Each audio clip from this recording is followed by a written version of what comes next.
Dan, ¿lo viste? Dímelo.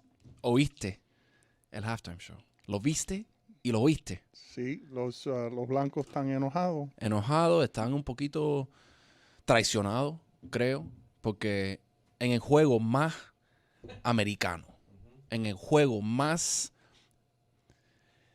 de ¿cómo lo puedo decir? Americano. Americano, Ya lo más dijiste. de ellos, lo más de ellos. Ajá. Voy a hacer eso, lo más de ellos. Y tenemos el representante de nosotros.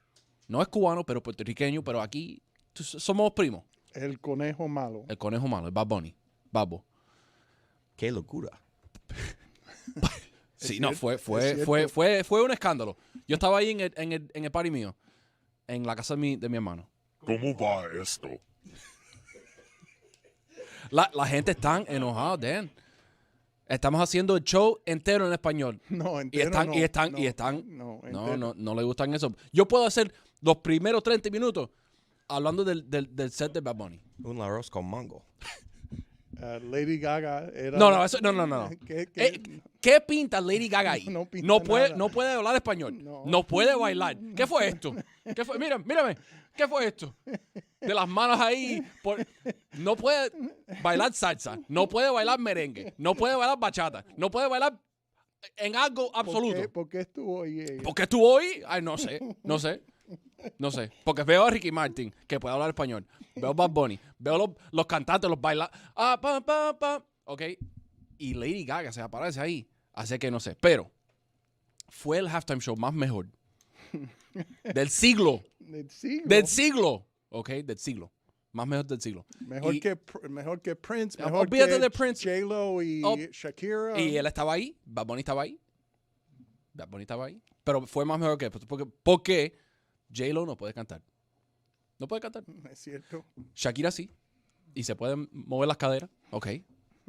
Todo el mundo estaba bien happy con eso. Pero. Bad Bunny hizo algo que fue tan latino que la gente no pueden imaginar qué pasó. Porque lo ven, ¿no?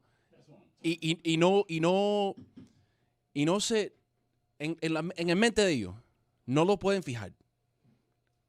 Bailando, perreo, todo. Tengo setlist aquí. Titi me preguntó, banger. Yo perreo sola. Psh, palo, zafaera, party. Voy a llevarte para PR. EO, Mónaco. ¿Qué más? Ese estaba buenísimo. Hizo Nueva York también. Nueva York también. Baile inolvidable. Lo que pasó en Hawái, que fue, para mí, yo estaba mirando eso. Nunca yo creía que él fue a hacer la canción esa con Ricky Martin. Porque eso está un poquito más... Vamos a hablar de conspiracy theories, de que quiere hablar de Hawái. That's what I'm saying. Papi. El apagón, que estaba encendido, café con ron.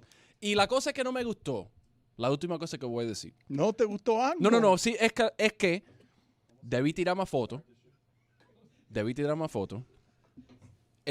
La canción del más notable. ¿Okay? ¿Cómo se dice start the show? Y lo cantó ya yendo para el locker room. Dilo en español. En español. ¿Cómo se dice start the show? No puede decir empieza el show. Coño, estamos mal.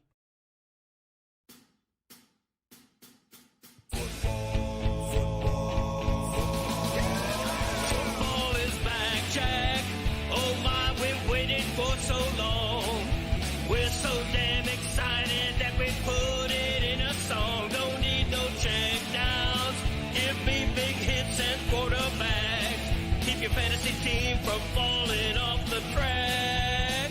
Football is back, Jack. Whether on the ground or through the air, when the chips are down and you throw a prayer, when your team is primed and on the hunt, it's 4th and 10, you refuse to punt. When the shoulder pads and helmets crack, that's how you know that football is back, Jack. Let me hear you say. Football is back, Jack. This high is wild and out of control. And we're gonna ride it every week till we reach the Super Bowl. Don't need no check downs. Give me big hits and quarterbacks. If you say this game's the best, I'll say it's a gag. Football is back, Jack. Football is back, Jack. Football is back.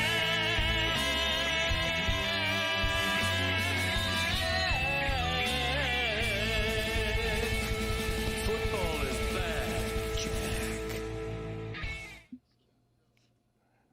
I still think the Rams are better. It's hard to make that argument today, though. The Seahawks won 10 straight to end the season, 7 by 10 or more points. They trailed for all of 95 seconds in the playoffs. They turned Drake May. They put the punctuation on Drake May. Congratulations. Worst postseason run by a quarterback ever. No dispute. C.J. Stroud was in these playoffs, and he wasn't this bad because he didn't get to win the games that made him this bad. Like, that is as bad as Drake May. I got to think he's hurt. Like, that's part defense and that's part pressure with 4, but when he's saying that he's getting a shot before the game, I didn't even recognize that Drake May on very simple passes. It's funny how that works, though, right? Because if Drake May would have lost in the first game of the postseason, be less criticized than losing in the Super Bowl. Stafford in 3 games against the Seahawks, 961 yards, 8 touchdowns, no turnovers, 111 quarterback rating. And no one else could do anything against the Seahawks defense. They'll go down as an all-time defense. I would have given the MVP to a defender of some sort. Couldn't select one because there were so many, so just give it to the punter. You didn't consider Jason Myers? I would just give it to the punter. Why not just give it? Why not 3 punts inside the 6-yard line? 3 of them inside the 6 in that game. Kenneth Walker, okay, Kenneth Walker's dad had never before been to one of his son's games because he's afraid of crowds. Never been to a Michigan State game, never been to a Seahawks game. So the first game he goes to is his son winning Super Bowl MVP. That's nuts. That's nuts. That's crazy that he would be that afraid of crowds that he wouldn't brave any crowds. And then the one crowd he would brave. Listen to Kenneth Walker talking after the game, after winning MVP of the Super Bowl. My dad, he comes out to Seattle all the time to watch games, but he never goes to the game because he don't like crowds. So this is his first NFL game, and, we won a Super Bowl, so it means a lot to me, and I know he's proud of me for real. You have to convince him, or just like Super Bowl? I wasn't the one that convinced him, actually. My agent convinced him to come out here. So I didn't think he would come. They ended up miking him up and everything, so he got out of his comfort zone. Would you guys have objected to making Michael Dixon, the punter, the MVP of the game? Did have some good punts. Had to be the kicker. I was thinking midway through, I'm like, Jason Myers, MVP. I know, 5 for 5. I think they nailed it. Kenneth Walker was awesome. Yeah, like 10 yards He was fantastic. Michael Dixon was also the hold. He was the holder on it was some kicker of before those punter, bad, Dan. bad Come on, you're snaps. talking crazy. Coffin corner, man. We will get to what I believe to be the single most Hispanic thing to ever appear for a sustained period of time on American television. I didn't understand why they inserted Lady Gaga into the middle of that, probably to make it slightly more palatable. Palatable to who? Well, come on now. You don't think A lot of people at the party that I was at was like, what is she doing here? Yeah. A lot of the conservatives watching were like, well, now it's okay. Famous ally, Lady Gaga. Oh, I was so stressed out by this halftime performance. I was with 30 Why? people. Hold on, why? My dad brought, we had old white people. We had young Hispanic people. It was just like right away. Really? We had old white people being like, I don't know anything he's saying. I'll be back in 10 minutes. And then they got to walk back in to give us their thoughts. All of your dad's friends talk like old-timey press people from the 1920s. You should have seen my dad. My dad was the one. I liked it. My dad and all like, what? Like it was. My dad was trying to be an ally. So last year, Kendrick Lamar bothered people with an aggressively black halftime show. Did Bad Bunny then trigger people with an aggressively brown halftime show. I've checked out on social media stuff, so I'm not looking for reactions. People were to unhappy, that. Dan. So they were unhappy by the same thing they were predicting, right? Kid Rock and all the fragile, anxious white people who were performing their alternate halftime show were doing so because they were afraid of the fact that it's not just that Bad Bunny went Hispanic. Look, that was a celebration of culture. It also did what best art does, okay? Because it moved people. If you care about heritage at all, that thing is the most Hispanic thing I've ever seen on American television. And he went with his most Hispanic songs. It's not even, he's so good that he doesn't even have to play some of his classics to reach over. He's like, no, I'm going all Latin, heavy Latin, and you want something not Latin? Here's Lady Gaga. Do any of his songs have any English in them? There's songs that he's collaborated with that have English in them. But like, is he singing English? No, very, very rare. Very rare. So what was the reaction? Please tell me. I don't know. So the reaction was exactly what the predicted reaction was? What demo are you talking about? There here? is a song Different where, reactions. There is a song where Booker T says, "Can you dig it, sucker?" It's called Booker T, by the way. That's right. Is it popular? Was it popular? Yes, was it of course. Was it polarizing? Yes, of course. It was And all those popular? things. 100%. Yes. It was everything to everybody. I know for at least Miami, this was the greatest Super Bowl halftime show of all time. I mean, I saw dudes putting out videos on social media. They're crying, just how much pride they felt. You know, like, yeah, the people who loved it really loved it, and the people who you knew were not going to like it, you know, made up reasons why they didn't like it. But it's all so transparent. All right. This required almost 10,000 theatrical pyrotechnics. It had 400 costumed extras. The walking trees, the dancing trees, Good touch. were paid $19 an hour for 70 hours of work. So the trees all made $1,300 for the rehearsals and everything on game day, according to Darren Ravel. So he went, it's not just the dominoes, the guayaberas, it's not the cane fields, it's that all of it has never been seen before on mainstream American television. What are the most Hispanic things to ever appear on mainstream American television? Does Sábado Gigante count, given that it wasn't it was on Spanish television in America, but it's not on one of the networks. It's not being watched by this many people. Well, it is on one of the networks. It's just a Spanish language No, network. I'm saying one of the big networks. You say one of the legacy ones. One of the legacy mainstream networks. You mean like the English-speaking ones? The big four. Yeah, because Univision and Telemundo are also network television. Yes, I'm saying the English-speaking ones because that event yesterday was an English-speaking event. And they stopped in the middle of it to go to a totally different language. And it's what people are upset about. Yeah, I can imagine like, hey, we're bringing this, Russian guy over, and all of a sudden it's all Russian. Everybody's like, what is he saying? I don't get it. But like, Spanish is kind of the second language of the United States, if you really think about it. Per capita, with the amount of people that speak Spanish in this country, it's the second most spoken language in the country. And it was just such a cool moment for just looking across the room at everybody. We were in a place that had 30 people in it, and like everybody was nodding their heads. Even people that didn't really listen to Bad Bunny were like, holy shit, wow. The production was insane. The costumes were insane. The dancing. I was in the middle of it. I commented to my wife. I'm like, this is amazing camera work. Because like when they were up on the top of the platform there with the wedding going on, nobody bumped into anybody. Like the cameraman, it was incredible. That was a real wedding, incidentally. That was two people got married during that ceremony. I actually had the anxious thought of really worrying for the people who had to splice in the video at exactly the right time that was clearly of him taped falling through a roof. I was arguing. I said it was taped. Everyone was like, that was live. I'm like, you guys No, don't that's know where he would production. change clothes, Thank you. I think those are, but he's got a couple of seconds to do it. And I worried that a video team would screw up the timing of that. It seems like that's a lot of pressure for whoever has to make sure that video hits at exactly the right time. 100%. And it was not long enough for him to have a wardrobe change. That's what the Lady Gaga set was for him to be able to take the jersey off that he was wearing, put on the suit top. But Dan, even when he finishes that, he goes into what looks like a quinceañera or a wedding of some sort, and he's got the kids sleeping on the chairs in the big jacket. Like, that's our life. That's me as a 10-year-old kid at some wedding that I don't know the two people that my parents dragged me to,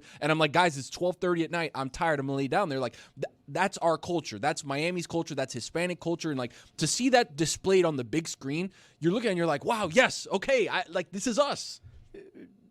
Jewish boys fall asleep at bar mitzvahs too. Oh yeah, that's ours too.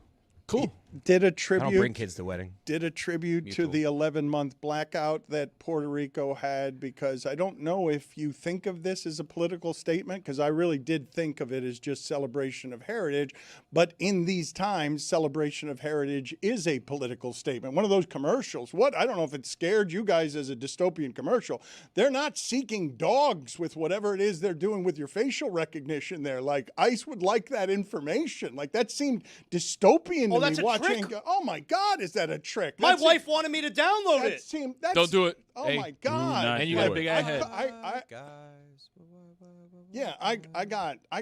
I watched that and was like, you've got to be kidding me. It was that all this the is- old white people being like, why are there light posts there? And then my Cuban sister-in-law has to be like, well, actually in Puerto Rico, and just in the middle of a performance, she's like explaining why there are light Their posts. power grid is failing, and it has a lot to do. And the song is actually called El Apagón, which is the shut off. The lights turned off. Yeah, the basically. blackout. And Did you notice all the the cameos, the celebrities who were there dancing? I got news for you, man. In case there was Pedro Pascal and there was Cardi B. Pablo, as I like to call him. And I don't know if you caught it because it was really quick, but Jessica Alba. Yo, Dan, if you weren't aware of Jessica Alba, because she doesn't act anymore. Like she kind of she retired or whatever. No, she runs a giant a giant cosmetics business that makes her a lot more money than she ever made from Hollywood. Well, I don't know if you're aware because she doesn't act anymore. Jessica Alba still fine. I'm sorry, what was that? Update. You know what he said? Ronald Acuna was in the middle there. Who else was there? The Ricky Martin thing. Many of you probably aren't old enough to even remember that the previous moment I think of, which is just slapping America across the face with Hispanic, was really the breakout performance of Ricky Martin at the Grammys, where the electrical current of him doing the music was larger than all of the other music being performed live. It's sort of the last place I go to that felt like what it is that this was meant to feel like. But there was nothing controversial in this. This was simply a celebration of heritage. This was just simply a party. And if it's controversial, it can only be controversial to you because of the surrounding times around that stadium. It has nothing to do with the performance. The performance was benign. It was just doing what art is supposed to do. Love over hate is controversial these days. Just to make that clear. That's what a lot of conservatives had an issue with, the messaging. Why are you calling out our hate? And then, of course, there was, it's couldn't understand anything he was saying because I don't speak English. I got news for you. Like Kendrick Lamar last year, I didn't understand the words. Yeah, but they had the same complaints there. It's same reason, same stuff. No, It's but the I can go same past thing. that. Like make it whatever rock band. You tell me you go to a rock band show and you understand all the lyrics that are being said during the song. Okay, no, but some of them. But some of them, like I actually understand why people would object to that. I do. And it's just because you're closed-minded, you're entitled to be closed-minded. You have that freedom. But I understand if you made it, say, Russian or K-pop, and I didn't understand anything, it wouldn't summon cultural pride for me. But this is part of the nature of the divisions that are in front of you right now. That was an expensive show they put together. It's music. I don't understand what anybody's saying. Like, Doobie Brothers are like the whitest band of all That's what time. I'm saying. That's Mike McDonald. He made a cameo. Champion. He made a cameo pregame. I'm in a hypothetical, if I'm just saying to you hypothetically, while I can say, sure, I don't understand a lot of the lyrics, there's not 100% guarantee before you start that I'm not going to understand any of the lyrics. Like, that's never so if they're in English. And if it's American, if I shouldn't even say American music, because Puerto Rico is obviously America Jack. But if it's Spanish, the starting point is you're excluding me. So I get why people might be threatened or fragile about that, but this man doesn't sing in English. Like his English, he's just learned some English, and it's not great. He struggles in English. And on top of that, regardless of language, when you just pull out an act, like last year was what, Usher? I think That was Kendrick Lamar. it was Kendrick Lamar. Okay, but a couple years ago there was like an Usher or like some other thing. If you don't like the band or you don't like the person, they're already excluding you. Right? Because if you're looking at it and be like, oh, I don't really like, if they would have taken Metallica, like, I'm not a Metallica fan. I'm not a rock fan. It should have been Metallica. San Francisco, how was it not Metallica? Okay, sure. Whatever. Nothing against Bad Bunny, but how was it not Metallica? Okay, so if it was Metallica, I would have checked out and been like, okay, they're excluding me. But I'm okay with that because I know I don't like that music. Okay, it's not a big deal. I'm not going to go turn a Hispanic halftime show around. Zaslow is speaking to something here when he brings up Metallica. That Goodwill Duncan commercial hit because it was for old people, correct? I liked it. I know, but it's the same reason you want Metallica. There is a certain nostalgia. Was that considered the best of the commercials? Benson Boone, Ben Stiller for me. When people fall off of something and hit something, it's always funny. It's always funny. Put it on the poll at Le Batard Show, but especially when they're dressed kind of like the character from Dodgeball, like that. But yes, when people fall off something, is it always funny? Put that on the poll, and please, Lewis, do me the favor of getting that video of Ditka and Paul Horning on stage when one of them falls off a stage because the other one slaps him on the back, and just put it in picture. I thought we all liked finding dogs. What's wrong with that? It's a great service. You lose your dog, we find your puppy. Everybody's happy. I can't believe I fell for the rope-a-dope there. Really? You're surprised that you come from privilege? My wife wanted me, like, we have Ring in my house. My wife wanted me to make sure I set the notification on. Yeah, it's dystopian. When I saw that, I'm like, oh my God, they're this comfortable just doing it in plain view.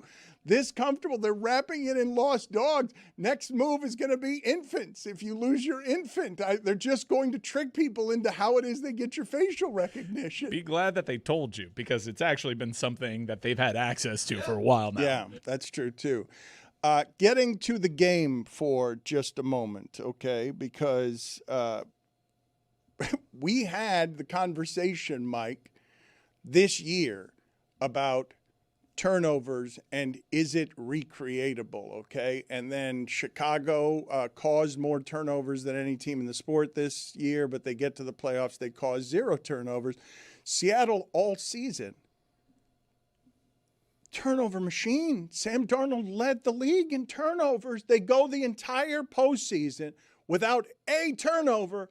First Super Bowl team ever. First Super Bowl winning team ever to go an entire postseason without a single turnover. And obviously the game plan in that game, given you saw this early, right? Patriots weren't going to be able to do anything. Sam, just don't throw the game away. Like, if you could just not throw the game away, there's no circumstance under which Seattle will lose this football game. Early on, it seemed like he was trying. There was one pass early on, should have been a pick six. Yeah. It's rare where you come away from a Super Bowl and you ask yourself, was that team any good? Yeah. That's how good the Seahawks were in this Super Bowl. I'm stunned that they were wire-to-wire dominant, and I'm really stunned at how bad Drake May looked. They were so far out of their depth. That was not a fair fight. I think defensively what Seattle was able to do with just rushing 4 and getting home with 4 and dropping 7 in the back, was just like, all right, you're going to force a guy with a bad shoulder to make really tight window throws, and it just wasn't happening. Well, let me address a couple of things here, because we will talk about Mike McDonald and make him a star, and we will talk about Sam Darnold and make him a star. But John Schneider has now won 2 championships with no holdover players and a different coach. I don't think people know the architect of this football team, and he's now done it twice with 2 totally different things. And when you mention the pressure with 4, this part was funny to me, Zaz. So before Bad Bunny and the halftime show, these poor people or rich people who are doing the halftime analysis have about 4 seconds to talk. Oh, I like noticed too. it reminds me of the ABC NBA halftime shows where it's like, get in and out. This is all about commercials. We're coming to all of you for 47 seconds total for all of you.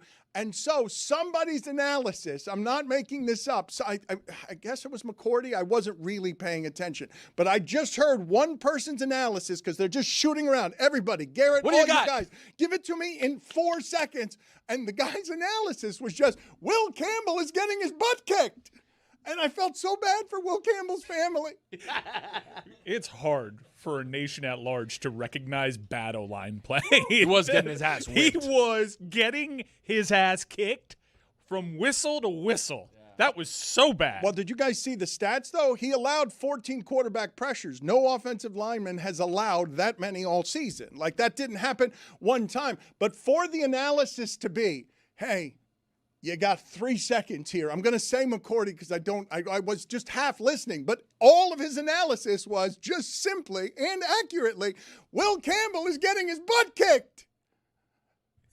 There was a hilarious moment in that game. It was just after, the pinpoint accuracy parabola ball to Mac Hollins, right? And it looks like, okay, maybe New England figured this thing out. We have a backdoor opportunity. Give me some juice here. They're starting to move the ball, and Chris Collinsworth is like, yeah, all right. They're starting to find their rhythm. And then Drake May throws the worst interception possible, and it leaves Chris Collinsworth speechless to the point that he literally says, Yep. I've got nothing for you here. Yep. It was a bad throw. Getting back to the line play, though, that we don't talk about enough when these things happen, right? I don't think people understand how bad you have to be for everyone to notice that you're that bad. For example, Kenneth Walker had those good runs. Go ahead and tell me who had the good blocks on him.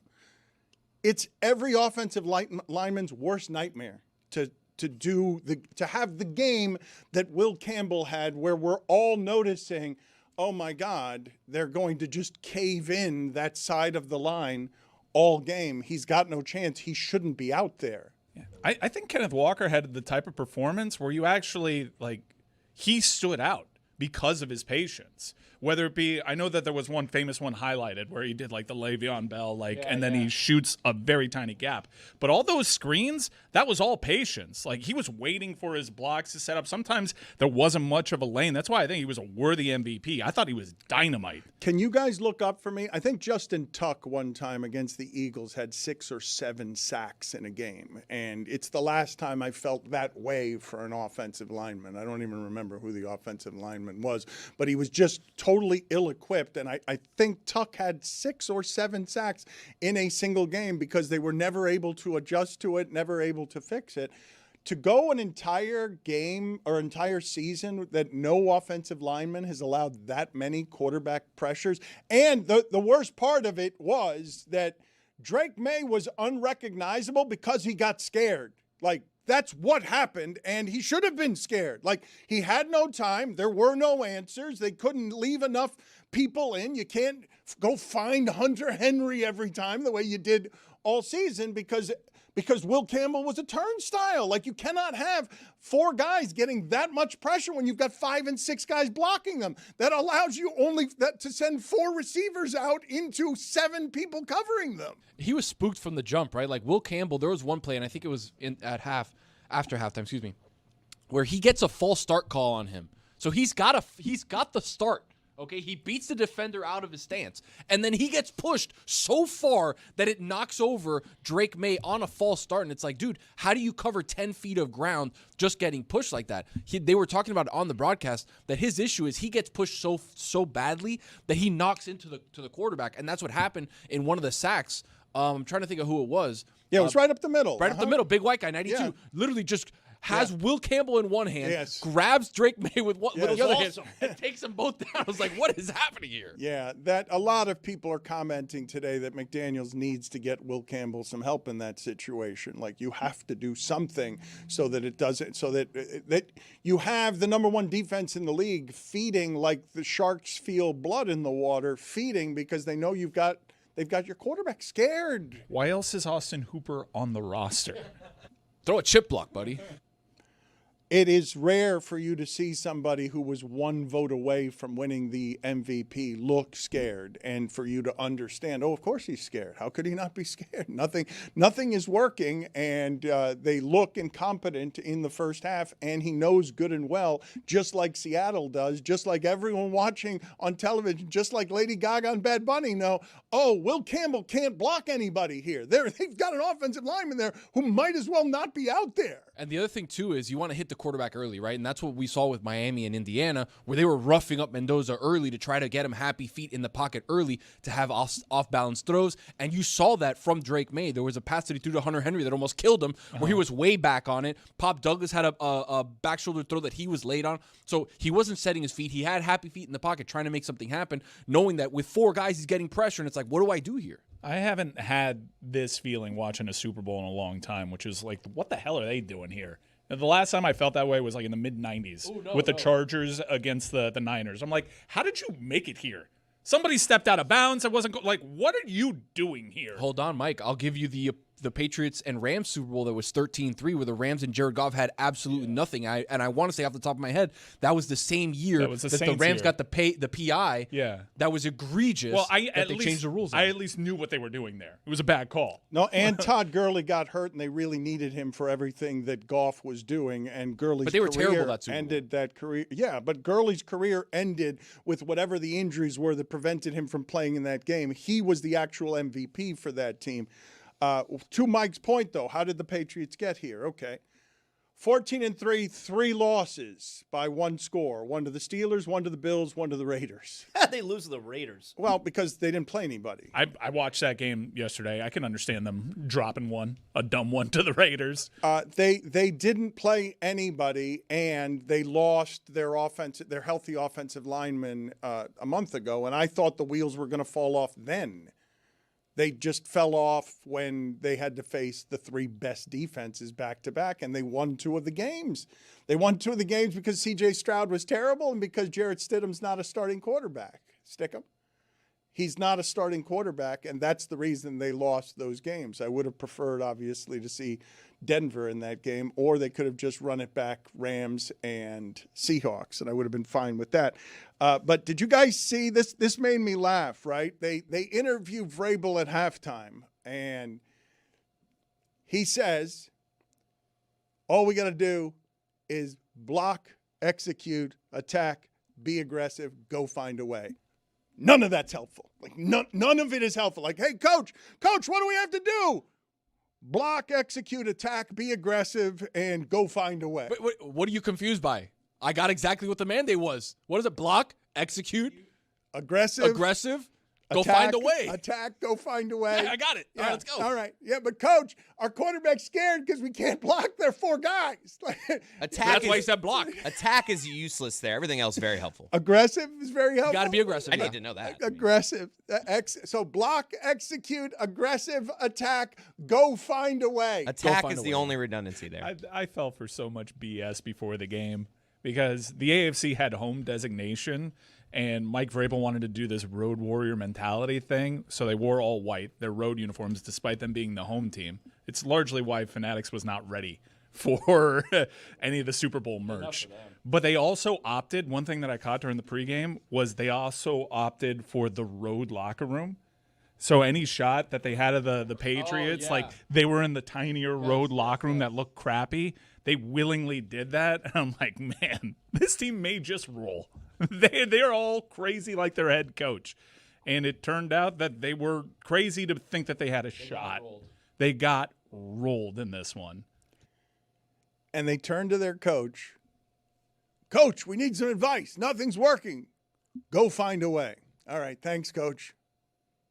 Appreciate it. Go find a way. Make it happen. Will Campbell, go find a way.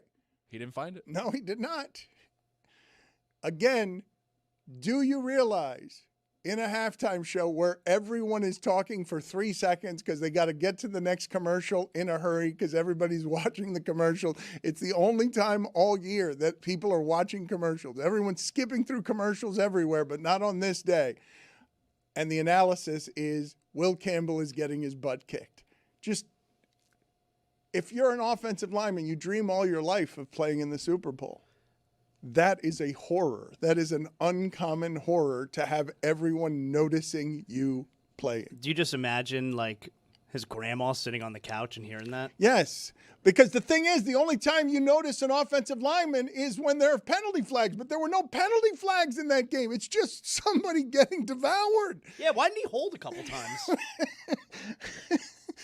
There were no penalty flags in that game, so it's just we're all noticing someone's incompetent, and it's because of the pressures being allowed. It's not even the sacks. It's that he allowed 14 quarterback pressures. That's so many. I mean, it's more than any lineman has allowed this season. They played the entire season. There are a lot of bad linemen out there. There were plenty of games with plenty of sacks. That's the only one that's had one lineman getting allowing 14 quarterback pressures. And then the analysis from the halftime analyst is Will Campbell is getting his butt kicked. On 43 attempts from Drake May, by the way, so 14 pressures on 43 attempts. It's a very good percentage. Thank you, Tony. Yeah. Do you think when they call in the play, like they're about to huddle up and McDaniels calls in the play to his ear, it's another passing play, it's like, shit. I mean, did it not seem to you that Drake May was not only scared but unrecognizable? That Stafford didn't look like that. Stafford beat that dude by 1 vote. Stafford didn't look like that against that defense. That looked incompetent and unhealthy. At least surprising thing in the world that, I needed an injection before the game. I don't recognize the quarterback that's been playing for the last month. Jeremy, how many times has Drake May been sacked in the postseason? It was 20 what? It was 20 plus times that he was sacked. So the stat on Drake May, I've got it written down here somewhere. I think it was 21, yeah. But the stat on Drake May, he's played 33 games. It's 102 sacks and 24 fumbles. It's 7 fumbles this postseason. 33 games, 102 sacks, 24 fumbles. That's 4 sacks a game, and that's nearly a fumble per game every time he's out there. That's not Stafford. No, it's not. I mean, Stafford has a lot more help around him. Yeah. That's pretty evident. Puka Nacua, Devontae Adams, Parkinson, Higbee, like Kyron Williams, Sean McVay calling it. Hunter Henry's been in the league for 10 years. Austin Hooper has been a punchline on our show for 5 years, and he's still in the league. Mac Hollins, what are we doing? Stephon Diggs, okay, potential Hall of Fame career, no doubt, but not at this point in his career. That's not a lot of talent surrounding Drake May right now. Did you see Mac Hollins get up arriving to the stadium yesterday? What was he doing? Hannibal Lecter, right? He was Hannibal Lecter. He's got branding, and he did his job. He caught his touchdown. I got no problem with Mac Hollins. But coming in barefoot and with shackles on? That's always he always arrives barefoot. Yeah. That's his thing. Thank God. Stupid. Someone on that team had some life. Something to them. Drake May was indeed sacked 21 times. And Dan, it took 20 minutes, but I finally found the game you were referencing when you said Justin Tuck. It was OCU Manura. He had 6 sacks in a game in September of 2007 against the left tackle Winston Justice of the Philadelphia Eagles. Oh, I remember Andy Reid got crushed after that game. So a 20-year-old reference. We speak Dan back here. We were on that wild goose chase forever. I'm like, he said Justin Tuck, but he was doing it from Could the it be inside. Grady Jarrett? No. Because when he said, he was like, I forget the kid's name. It was Winston Justice. We figured it out. OCU Manura. Thank you for doing all of the translations on that. I didn't get any of the names right while saying I remember it. We got there. Tuck Again, did have... We found a way. Yeah, the reason why you confused it is Tuck also had a big Sunday night football game, but it was against Washington, and since he would do most of his damage from the inside, there wasn't somebody to put that loss on. So I knew you were conflating it with another Sunday night football game. Thank you. Winston Justice is the guy I was thinking of, and it's the last time I felt that kind of bad for an offensive lineman of any kind, because it's hard to notice them, and you can give Kenneth Walker the patient award, because not since Le'Veon Bell has a running back run quite like that, where he's that patient in the backfield. But we don't notice those offensive linemen when they're actually making the holes. There's only a couple of ways to notice them. They're allowing all the sacks or they're getting penalties. There were no penalties in that game. That was a clean game, and I think we can say, without it being overreaction, right? Patriots were frauds. We can say it without it being an overreaction, correct? Because of everything Mike is saying here, where once their quarterback gets scared, you realize how little help he has. Yeah, I guess. I wanted to push back against it, but I think you're probably right. All you got to do is look at who they played this year. They didn't play anybody, right? There's a laundry list of coaches that they played that got fired this season. Barely got past Denver 2 weeks ago. Yeah, but they were 14-3 the way Darnold's Minnesota team was 14-3, and then they got rid of Darnold. Darnold is now 31-7 in his last 38 games. There's nobody better. I mean, there's nobody better. There hasn't been a better stretch of that in a very long time. 31-7 in 38 games, if only because he's Sam Darnold and everything happened last year in Minnesota and then they lose in the playoffs exactly the way you thought. We make Sam Darnold a fraud, but he's not. And now the Patriots are? Because I haven't seen many 14-3 teams that get to be frauds, but Drake May's on one of them and Sam Darnold was on the last one I saw. Because that Minnesota team was a fraud too and lost immediately in the playoffs. Drake May's misfortune. Drake May would have been better off just losing at Denver. Bo Nix being healthy and just lose at Denver, and so you don't have to be like 21 sacks in 3 games. Drake May's going to get the blame for that, but the organization and the offensive line does. I know that guy's good. I know he is. Is he?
And away it went. But oops, there goes gravity, and here comes a new variant. Omaha, Corona, Hut 1, Hut 2, nothing infects the Super Bowl, and nothing stops football.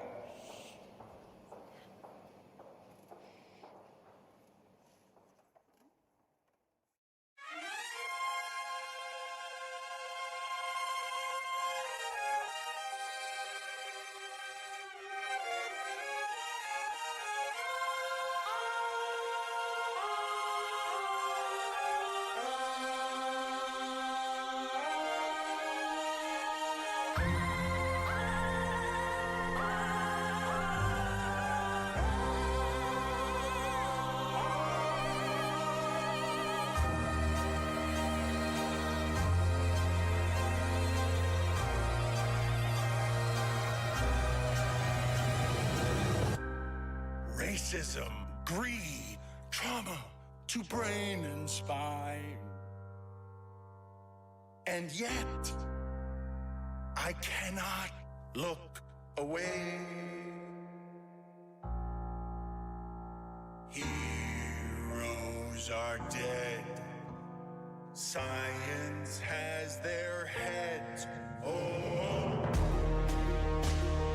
is there no escape?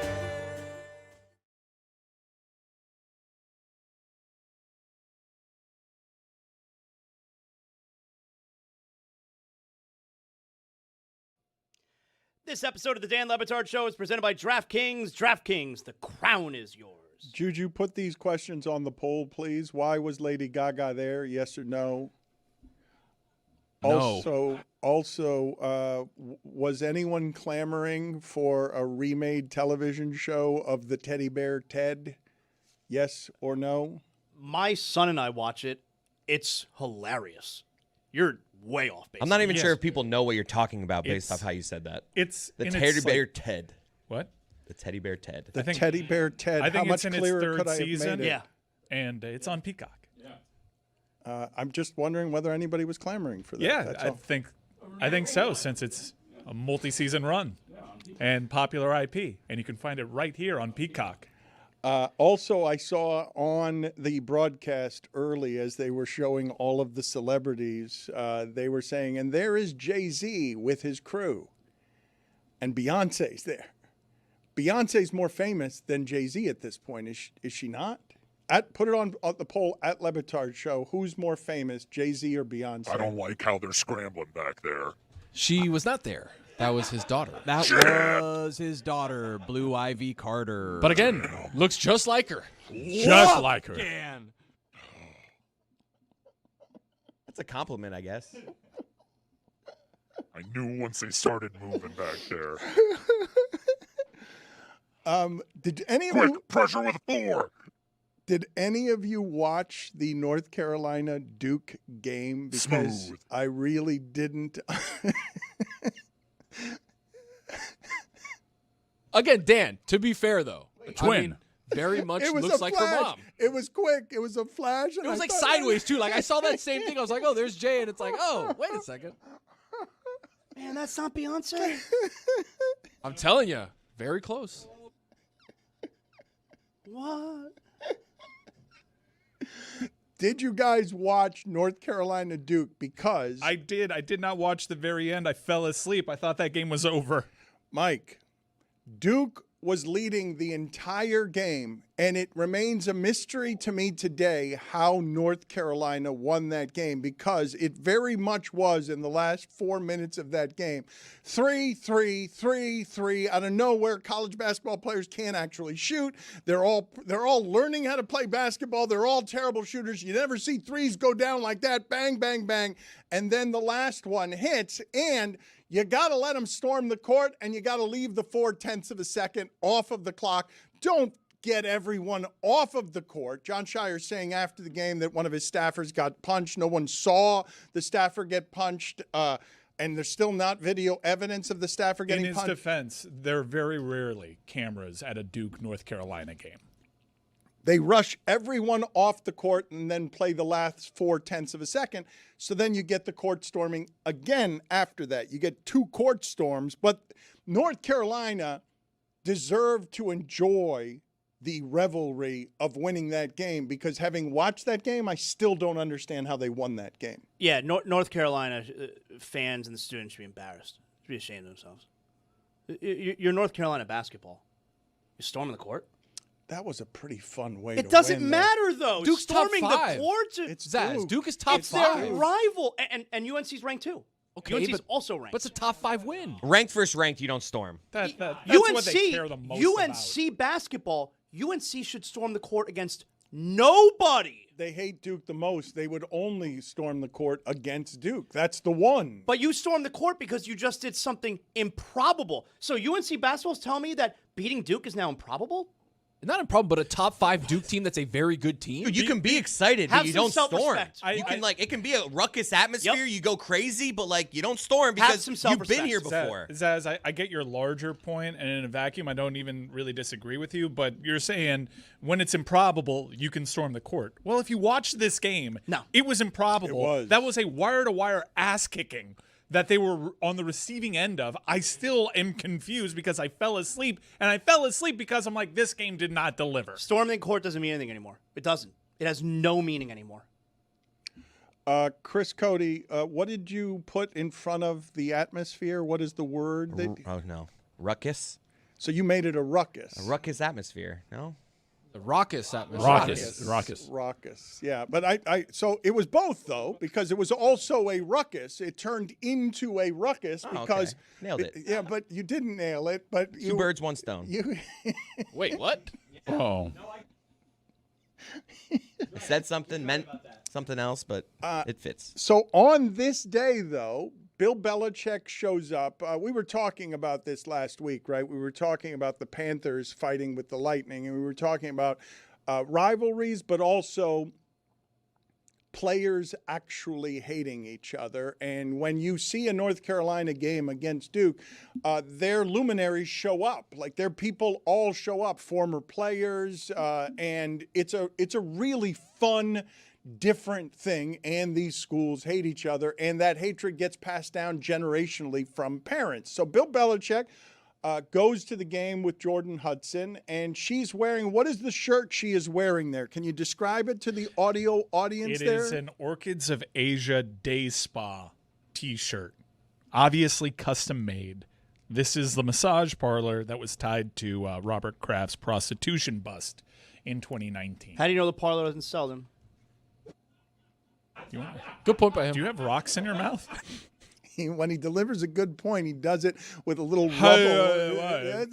When he's got you, when he's got you cornered. I've been around him so long that I can kind of speak, but if I just met you, I wouldn't know what the hell you just said.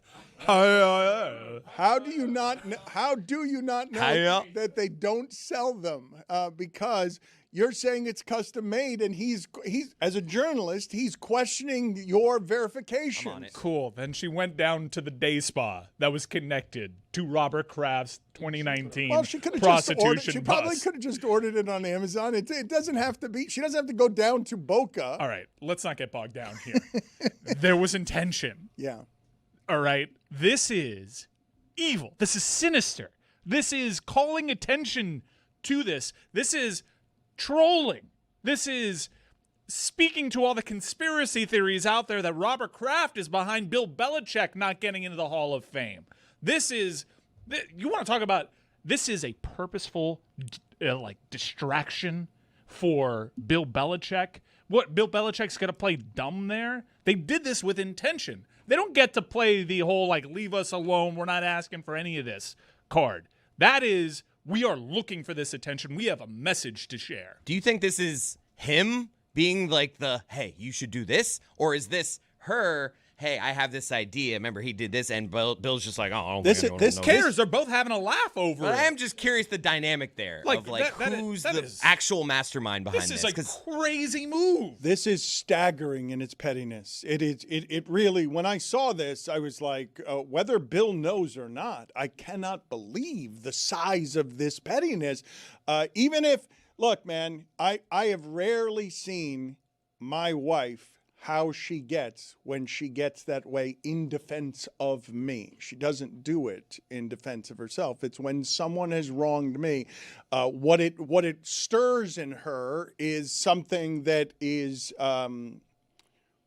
nastier than I'm used to seeing from her. And I don't know whose idea this was. I can't imagine that it was Belichick's idea, but it is born of whatever it is that Belichick is telling her about Bob Kraft, that she would wear a t-shirt that represents Robert Kraft's greatest public shame. There is none worse than this, than him being caught as an old man in a Boca tanning strip mall center in the middle of a sex trafficking ring, allegedly. Like, he has no greater public shame to wear that t-shirt while standing next to Belichick at North Carolina Duke when the Patriots are in the Super Bowl is a breathtaking amount of petty, a flabbergasting amount of petty. It's right up there with that time Robert Kraft auditioned for that movie. Can we get that? Can we get that video? Because I think I got in trouble for playing that on ESPN one time before Robert Kraft, actually before Bill Belichick ended up with the young girlfriend. Robert Kraft, a recently widowed Robert Kraft, was doing auditioning for a part, acting or helping a young woman in a part. And I forgot about yeah, that. I got in trouble for playing that on ESPN on Highly Questionable. Yeah, they got there. I don't know what phone calls got made where, but I found out after playing it because I was so delighted by it. Right, it's an 80-year-old owner sitting there acting opposite. Here we go. A Heather Graham. We got in trouble before. Doing it here. Do it again. A Heather Graham lookalike. Yes, in a bikini top, and see if you can find the sound because the audition is truly terrible. Like he's a cigar store wooden Indian for acting. Like he's absolutely not not a good actor. Go ahead and play it. How do you know the parlor doesn't sell them? How you know? I found that one first. How you know the parlor doesn't sell them? How do you know the parlor doesn't sell them? I'll be honest with you. At first, I wasn't sure what I said there. How do you know? How do you know the parlor doesn't sell them? It's tough to make out what I said. How do you know the parlor doesn't sell them? It's when you're at your most confident and most relaxed, when you know you've got a killer line, you just do your jowls get a little looser, and you really let it fly there, and you had a good one. There's an air of confidence to that. How do you know is 4 words? How do you know? How do you know? How do you know? I don't want to see you after a couple of brown liquors in you. How do you know? Whatever. It had the effect. How do you know? I did understand him. Had the effect of what? I understand him, but I've known him for 20 years. Got the point across. You guys are surprised by how petty that is, right? Like that you would just do any of that publicly. Not that you would feel it. Not that you would feel it, but that you would do it. That you would allow anybody to feed on this kind of petty. It's not even just that it's the weekend that the Patriots are in the Super Bowl, and obviously 6 championships with the Super Bowl with the Patriots. But Drake May went to the school that he works at and is in the Super Bowl that weekend with the Patriots, and this is why Belichick's an asshole, and I find it funny that he was left out of the Hall of Fame. That's why that was funny to me last week when Belichick now has to wait because he's a dick. Am I the only one that can see a scenario where he doesn't really know what's happening here? Oh, stop. That's what he's counting on. For everyone to just think he's some Wouldn't he doddering old man that doesn't get the reference. Wouldn't he clearly say, that's going to get picked up? Like, you're just making more news for me. It All just right. feel like if she So he's a pitches victim. that. See, I'm he's not, a look, victim. I'm not trying to say that. I'm sure he is aware a little bit. I don't know. It just seems so obvious that this would make news. If it bothered that he him- would try to avoid it. If it bothered... No. He's actually looking for it. Right, and Then that is insanely petty. No, and that's the part that I also find to be incredibly hypocritical, and it's something that he was doing this entire first year at UNC. For the coach who in the NFL, when we're dealing with professional players, was all about no distractions, it's only about the team, don't do or say anything that takes any of the attention away from football. And he is non-stop with let's take attention away from the team. Okay, the thing that I want to go down the path on, though, and thank you, Chris, for doing that, because I think we're all in agreement, like, he can't be an innocent victim on all of this. But beyond petty, I suppose you can make the argument on behalf of it being artful content-wise, but if that's the way you feel, Bill, say it. Like, don't drape your 20-year-old girlfriend in it. Like, if that's the way you feel, stop with not congratulating Drake May when they win and he's the North Carolina quarterback and doing some of the stuff that you do. Say it. Like, quit hiding behind. You're a champion coach. Like, if this is the way that you feel, don't drape it in the ornament that your girlfriend is wearing. It's small and pathetic. It's pathetic what he's doing. To have Jordan wear that shirt and send that message out the weekend that franchise is in the Super Bowl, when you know people are going to be looking at you and decontextualizing everything, every single one of your moves out in public with one another. I am flabbergasted at how ugly this has gotten publicly, because in my mind, he did just say it. In my mind, that is a statement with Kraft's statement a couple of days earlier saying Bill deserves and trying to high road it. For him to come back in low road like that is nuts. Mike, if he said it, if Bill Belichick said it, What about Robert Kraft being caught at that sex parlor? If he said it, it would be headlines and it would be nonstop. It wouldn't be whispered about, and it wouldn't have, I'm not sure, did he know? Like, is he a doddering old man? If he said it, it would be headlines for days, and there would be no misunderstanding about, oh, he actually hates everything in that organization now. He's not said that. Yeah, I am not. Maybe you guys are putting more stock into the did he or did he not know. It's just so tasteless. It's so obvious. Right. Yes. It's so obviously tasteless that I have to imagine he can't be this aggressively petty. He's shown us who he is. No, I mean, that's wild if he is. The thing about it, though, is, again, hurt people hurt people. This is Bob Kraft's greatest public shame. That you're hitting in the softest spot. Like, this is he was widowed and he loved his wife, and their love was a public love that everyone in New England knows about. And an old man was caught at a Boca strip mall in the middle of a ring in which he made a lot of that stuff go away. Like, because of the amount of power that he has, a lot of that stuff was a momentary blip, and then he fought it, and then it went away.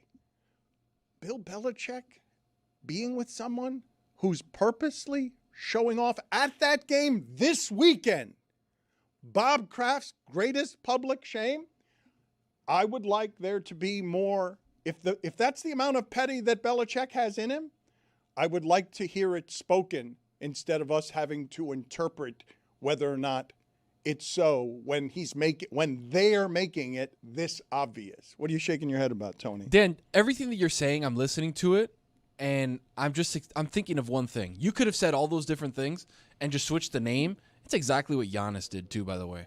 Just standing behind an absolute. Just say it, man. Just say it. You want to get traded, but you don't want to get traded. I want to find a new home, but now you come out after the trade deadline and say, "No, I attract stars." No, you don't. No, you don't. You have Miles Turner. Okay, you had Kyle Kuzma. You didn't attract shit. You know what you attracted? A guy that they cut from Brooklyn. Okay. Oh, but this Cam isn't Thomas, the reason. that's it. This you're talking about what happened with him and this alternate gambling market that is predicting futures. You're talking. He hasn't even gotten. I haven't even started that. I haven't even started that. That ruined his legacy, by the way. This is a open and shut.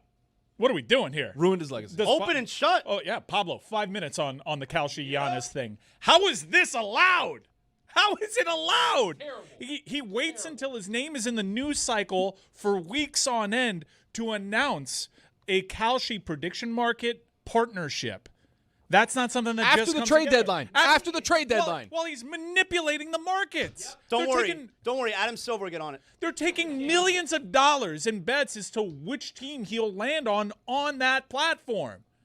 And then he comes out after being all coy and stuff and saying he's a partner. You with weren't this even place? talking about that, though? No, Tony? he wasn't. You're just talking about just his other social media behavior of I don't leave. I'm I not attract effing leaving. stars. Yes, putting the Jordan Belfort, Wolf of Wall Street thing up, saying I'm not leaving. Buddy, 3 weeks ago you said you wanted to find a new home, and then you dog and pony show, okay, with Milwaukee. They called it a sideshow. It was a sideshow. Maybe we should revisit what Brian Windhorst was saying there, because the teams were left with the impression, oh, these guys aren't serious about moving him, and then they didn't move him. Teams were informed the evening before the deadline that they were not moving him, but it was absolutely something that prediction markets were getting handles on, and it was something that he perpetuated. So now he comes out as a partner for this platform, as a financial backer of Kalshi. Like, he stood to gain from all the action they took. Is this nuts? How is this allowed? Yeah, it's crazy, especially because, like, those partnerships don't happen overnight, and over the course of the time after it was brought up by Shams that, hey, Giannis wants out of Milwaukee and they're looking at trades and the Bucks are taking it seriously, $23 million were put into Kalshi over whether or not he would leave Milwaukee. $23 million, and he is a financial investor in this company, and that comes out the day after in this way that is so, like, cocky about it. Like it was brazen in the way he went about it. It was shocking. And guess what? It's not regulated. Not regulated at all. Not regulated. You can put whatever you want in whatever amount of money and be like, all right, yeah, I'm here. I'm in Wisconsin. Here it is. Boom. He also announced a partnership, an ownership stake in Chelsea Women's Football Club. It seemed as though Giannis used the trade deadline and his name being in the news as a setup for a whole marketing rollout on partnerships that were trotted out not even 48 hours after the NBA trade deadline. That is with intention. That is an obvious conflict of interest, and I want to get into what it is that Tony was saying about ruined legacy, because I don't believe that this will stick to him in any meaningful way, no matter how mad Miami people are that they did not get him. But when we talk about some of the stuff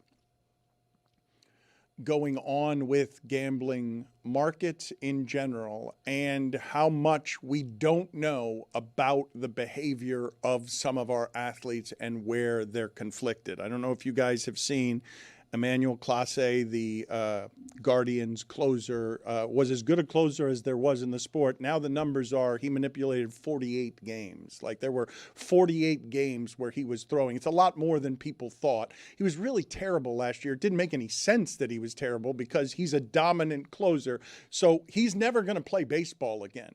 Okay, that is he's going to get banned for life. And that news comes out as Yasiel Puig, who came from Cuba and was an uncommon phenom in baseball, he now faces 20 years in federal prison because of his involvement in gambling in Los Angeles that he was doing privately. He wasn't even doing it through any of these regulated or unregulated sources, and then lied to federal investigators. So now he's facing 20 years. You're talking about somebody who was a Dodger superstar, somebody who was a legitimate baseball phenom, now faces 20 years. When you say ruined legacy, guys, on this, I don't believe anyone's talking about this. I have heard no one, never mind ruined legacy on Giannis, I've heard no one talking or caring about the conflict that you guys are talking about, which is you can't do what he just did. Like, that's not something that should be allowed to happen quietly. That's not something that should be allowed to happen with people not noticing it. People shouldn't notice Bill Belichick's girlfriend's shirt more than they notice this particular conflict. And when we talk about foreign players, when I talk about Emmanuel Clase, Yasiel Puig, Giannis Antetokounmpo, when they come to this country, they have to live by our rules. But what are the rules here? This stuff's not governed. Like, what are the rules when the president of the United States, okay, is taking $500,000 from the, or 500, was it 500,000 or 500 million? I don't even know what it was. Some ridiculous fee that he was taking that he says he doesn't know about because his sons are involved in it, and it involves giving away AI information in exchange for that money because everything's compromised now. It doesn't matter what's regulated, what's not regulated. Rules don't matter anymore. No one's talking about, set up the conflict again so that people understand who don't understand. There was plenty of advertising for this during the Super Bowl because unregulated gambling is... Well, they call it futures markets, Dan. It's like prediction market, it's right? a prediction Correct. market. Predictions are largely unregulated. And LeBron has a marketing partnership with DraftKings. Kevin Durant has done stuff with ownership stakes in the betting space. But prediction markets and platforms that are totally dedicated to prediction markets, this is something new that the NBA is dealing with. There hasn't been precedent, I don't think, for somebody that has a stake in a sole prediction market platform. And to have it all roll out by the deadline is crazy. And it seems like, did this not go through some sort of compliance with the NBA? A partnership like this cannot be taking the NBA by surprise, which is why I'm stunned at the timing. Because if the NBA knew about this and it cleared their checks and balances, the optics of this, given everything that's going on with salary cap circumvention in that league, are terrible. It's terrible optics because you're looking at what happened with this trade and the Giannis pursuit, and you could very clearly see now that it's over, that Giannis kind of manipulated this a little bit. The narrative around his actual departure wasn't the truth. It's not going to stick to him, though. Ruined legacy. You guys are getting carried away with that. Like you guys can shake, Jeremy. You can shake your head all you want. How do you have this sticking to him? I'm telling you, like, a lot of people felt differently about him over the last 48 hours after that than they did before. Yeah, Heat fans. No. NBA you should have people in the seen the space, way of course. NBA internet reacted to this. People calling for him to be in prison over what just happened in the manipulation of these markets. Like, and I'm talking about like reputable people. I'm not talking about like random Heat Name fan someone. 1, 2, 3. I'll determine how reputable. Oh, he put you on the spot there. You Name made it somebody who difficult. said That's not- Giannis should be imprisoned. Okay, I'll go grab the name. I feel for Jeremy here because you just cornered him. I'm surprised you didn't say it with the marbles in your mouth. Oh. How about your name? To be fair, though, How do you know the Go ahead. You want to be Why do we need to be fair? We're scorned by Giannis. No. Let's wear our bias on our sleeves. what I was going to say, outside of the Kalshi thing, we because I are want calling for jail. Trying to figure out who That can is prison the, for. Yeah, that let's is be the unfair. official position of the scorned Heat fan is we are calling for jail. At least wait 2 weeks before you spit in my face. with That's the Kalshi, thing. like if this happened like next week, all right, not as painful. And but the less next shady. day, And less shady. Can I tell you who should be in jail? I'm being serious here. who's that, Zaz? The head coach of the Utah Jazz, Will Hardy. You see what happened on Saturday night? I'm being serious now. No. This is a good segue. You see what happened? I did not see what the Utah Jazz He did should be in on prison. Saturday.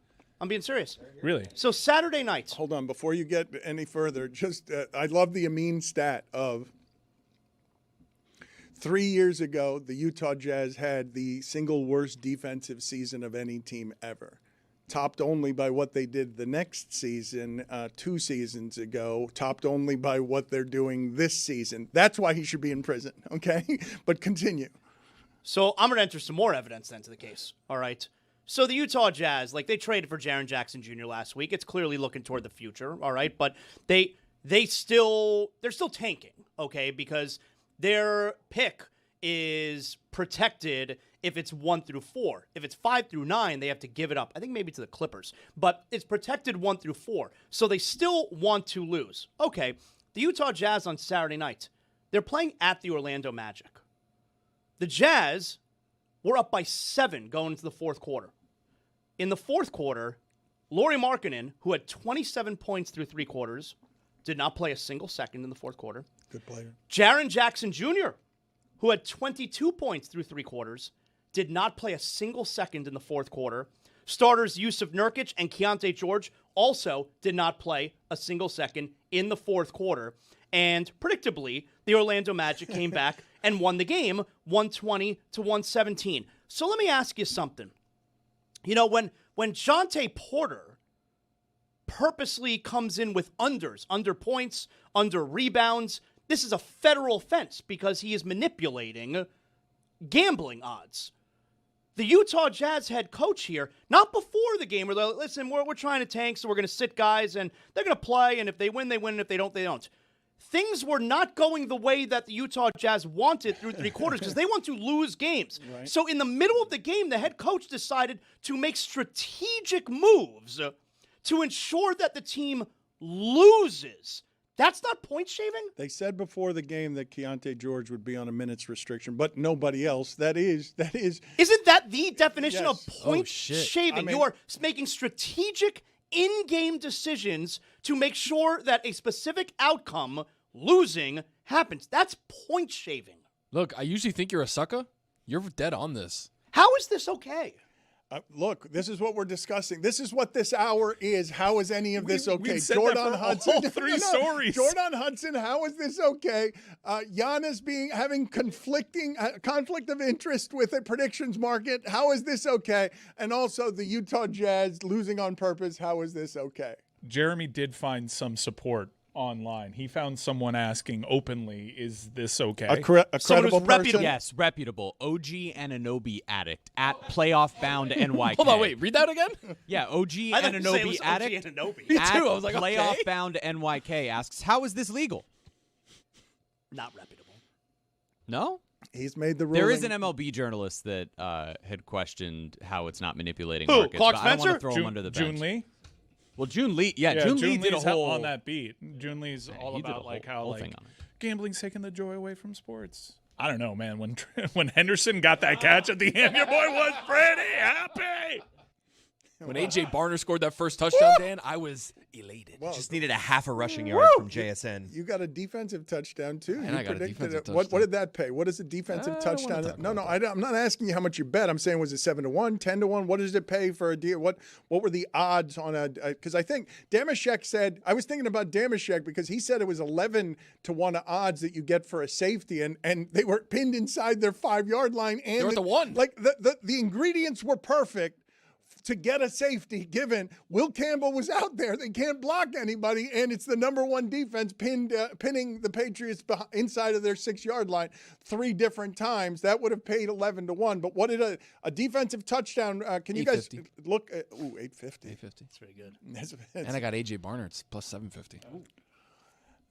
So Smith and Jigba leaves that game, and it doesn't even end up mattering because of how it is that the Seahawks and Collinsworth saw it early, right? It's 3-0 middle of the first quarter, and he's like, "Oh, this is going to be a defensive game. Like there's going to be no answer for what's presently happening out on the field at any point from the Patriots." But did you guys on the commercials? We have not talked about the commercials. It's the only time at any point in the year that anyone talks about or pays attention to commercials. And I thought that the Goodwill, what was it? The Goodwill Dunkin commercial, that was going to feed a certain demo for the nostalgic among you. You know, they bring out Ted Danson from Cheers and they make him look young. They made all these people look the age they were when they were in the 90s. The whole commercial was meant to feed the demo of, did you love this stuff back in the 90s, 30 years ago? So it's a commercial for old people, and it's summoning parts that a whole generation of people don't even know Ted Danson as the bartender from Cheers. Like I don't even know if they necessarily watch Friends, although it plays on commercials everywhere. I also didn't understand why they wouldn't get Matt Damon, given that he was in the last Dunkin' commercial with Affleck and Belichick and Jordan Hudson.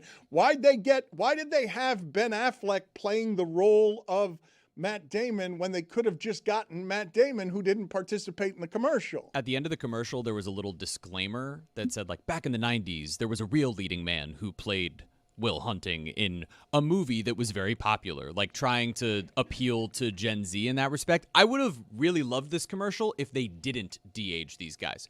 If they would have looked exactly how they look now, but with the wigs to de-age them, as opposed to the stupid, like, why are we doing this CGI to try to de-age these people? It's so stupid. None of us want to see all of this, like, AI manipulating all of it. It's so frustrating. Speaking of the CGI, that Jurassic Park CGI, awful. I didn't like it. Awful. Left me uncomfortable with terrible. the de-aging. I'm with you. That looked bad, although I did enjoy the nostalgia of the commercial. Did anyone have more commercials than Jeff Goldblum? Did any one person have more commercials? I know this is Backstreet Boys. Yeah. How thrilled were their agents when all those emails started rolling in? I actually thought the karaoke one for Coinbase was pretty good. That one got the attention of our room. I couldn't get anyone to shut up, but everyone started singing when that one came on. Yeah, and because of that, my entire Super Bowl party started booing when it ended up being for freaking Coinbase. Like, everyone's so excited. Oh, karaoke. What is this going to be? Coinbase? Really? What's your deal? You don't like crypto. We get it. What's your deal? It was Denny's, you would have been good. Like, who cares? Yeah. Mike Tyson. Yes, Denny's would have been fine for him. Grand Slam. Mike Tyson did a commercial for healthy eating, and there has been in the history of, I'm going to say, American sports and American marketing, never been someone like Mike Tyson. You can never have a convicted rapist be in commercials for your things. That's not something that's ever been so. He navigates a space that why is that? No one he's that famous and that recognizable that the Q rating is somehow, like you guys say that this is going to ruin Giannis's legacy. There are some legacies that are so large that they're almost not ruinable with little things, and not that being in prison for rape for 3 years is a little thing, but his life is so crazy throughout that somehow that is a spot on it that's not the lead spot and can somehow get erased over years, somehow in a way that doesn't totally make sense to me, because there's never been someone in the history of marketing who gets to occupy this particular space. He was in a terrible space, and you know what put him over? The Hangover. Yep. Like, that movie put him over back into the good graces of everybody in society. But convicted rapist doesn't ever get to be spokesman for commercial things during the Super Bowl, and no one, and there's not even a public objection. And someone who's generally well-liked. Well, it's because of what Tony is saying. It's because the Hangover, all of a sudden he went from menacing to being somebody in a comedy that we can laugh with, and was making fun of himself. But again, convicted rapist. And not just convicted rapist, but told me one time, yeah, I was more comfortable there than I was on the outside. Like, I didn't want to actually leave. My life was better in there than it is on the outside, because I got a bunch of people grabbing at a whole bunch of stuff that I want on the outside, and on the inside nobody messes with me, and I could just be alone, and my life is easier. What were the top 3 commercials, though, by consensus? Like, the Goodwill Dunkin' commercial was one of them, was it not? And I understand Tony making a face because it was for a demo, and it's not Tony's demo. Like, I knew a couple of guys, but then after that I was like, okay, that's whatever. There were two others that I really liked. I liked the NFL tight end prostate commercial. Yes. That was very good. funny. And the Budweiser. The Budweiser one was the best one of the entire night. With the Clydesdale and then the bald Eagle, Eagles. dude. Miller Lite with one was Freebird better. playing in the background, and they had the Eagle coming in with the was horse. awesome. I was like, oh, You didn't America, stand Jack. up and cheer when Hell yeah, dude. Everybody should be careful. What else, Roy? Do you have any nominees? Do the rest of you have any nominees for the commercials that people were talking about yesterday? Because No, Goodwill Dunkin' was the best one for me, I believe. Ben Stiller, Benson Boone. see, the Falling thing, off the stage is funny. Yeah, but the thing about that commercial, and I always have an objection to this because I do very little in the way of retention. I'll remember your commercial, but not necessarily what you were advertising, because the commercial is so far afield. Like Ben Stiller as dodgeball rock star who's getting, Instacart. Yeah, but you don't remember because it has doesn't nothing to do with Instacart. It doesn't have anything to do with anything. It's just a commercial you remember, but you don't remember the product as it relates to marketing. Finally, though, and I'm glad Bad Bunny has a quicker video team than the one that we have located the Bob Kraft audition that was his greatest public shame before the massage parlor. Hi, I'm Ricky Lander, and I'm auditioning for Mary Elena. Okay, yes, that is burned in my memory. You can stop now. You. Lyle!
The press box has changed. But Mike said it best. The press box has changed. I mean, seriously, get over yourself. We're going to talk during the post game. Tim Reynolds, enough.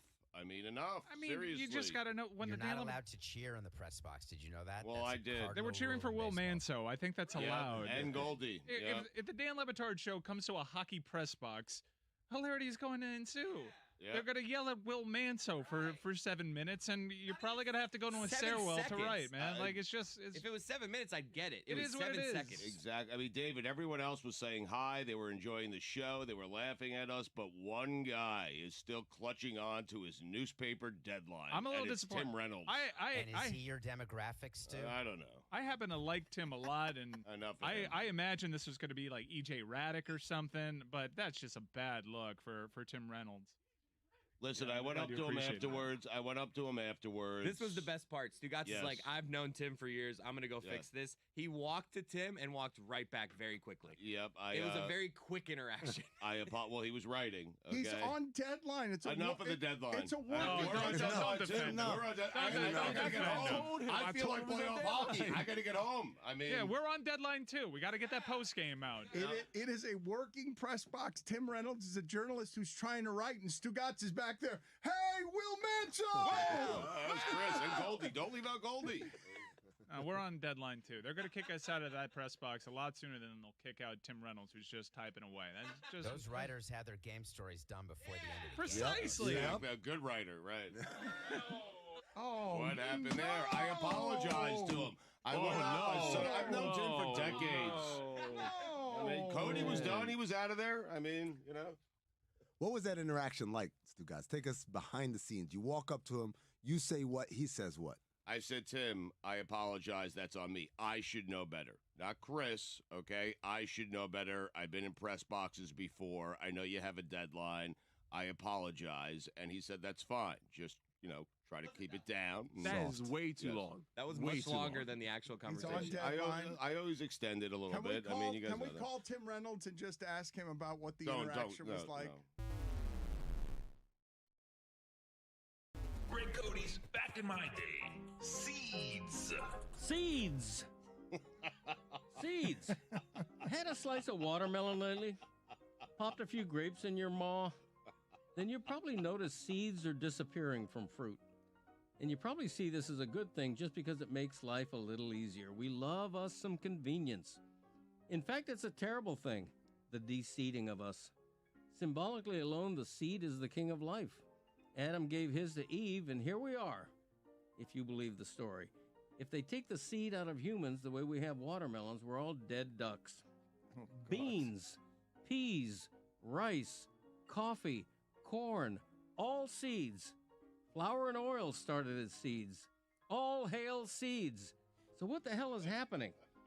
In exchange for convenience, we are not valuing the seed's impact on health, biodiversity, and our food system. The genetic variability of most plants require seeds as essential to their evolution. De-seeded, artificially homogenized fruits rely on human intervention in the reproductive process, exposing the fruits to many pathogens. Plainly put, seedless fruits are not as good for you. They contain less fiber and have fewer minerals and vitamins than their seeded natural brethren. Seedless fruits also have fewer antioxidants, plant-based nutrients, and anti-inflammatory properties. But enough about this science. Bring back seeds because seeds are fun. Not to mention aesthetically and visually pleasing. Kids growing up today have sliced open a watermelon, have never sliced open a watermelon, and experienced the joy of seeing that juicy red flesh dotted with embedded black seeds. Nellie Doogie used to tell us if we swallowed a watermelon seed, a big melon would grow in our belly. It wasn't true. But as kids would make a competition out of seed spitting.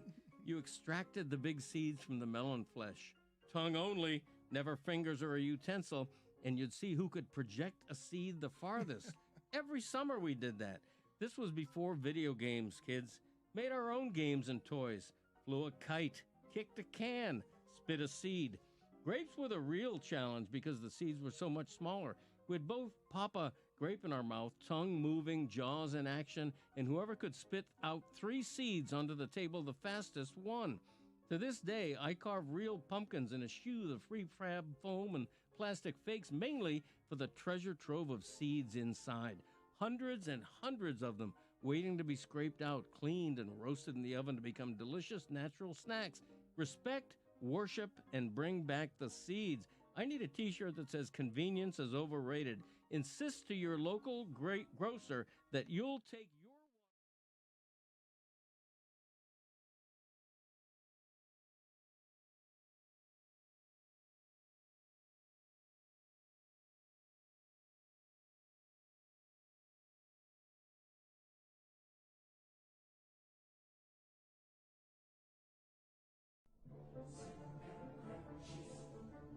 I think it's a great opportunity for a new face of the league to ascend in Drake May. When I say that we may be seeing the beginning of Patriots Dynasty 2.0, it's because of Drake May. I think he's that good.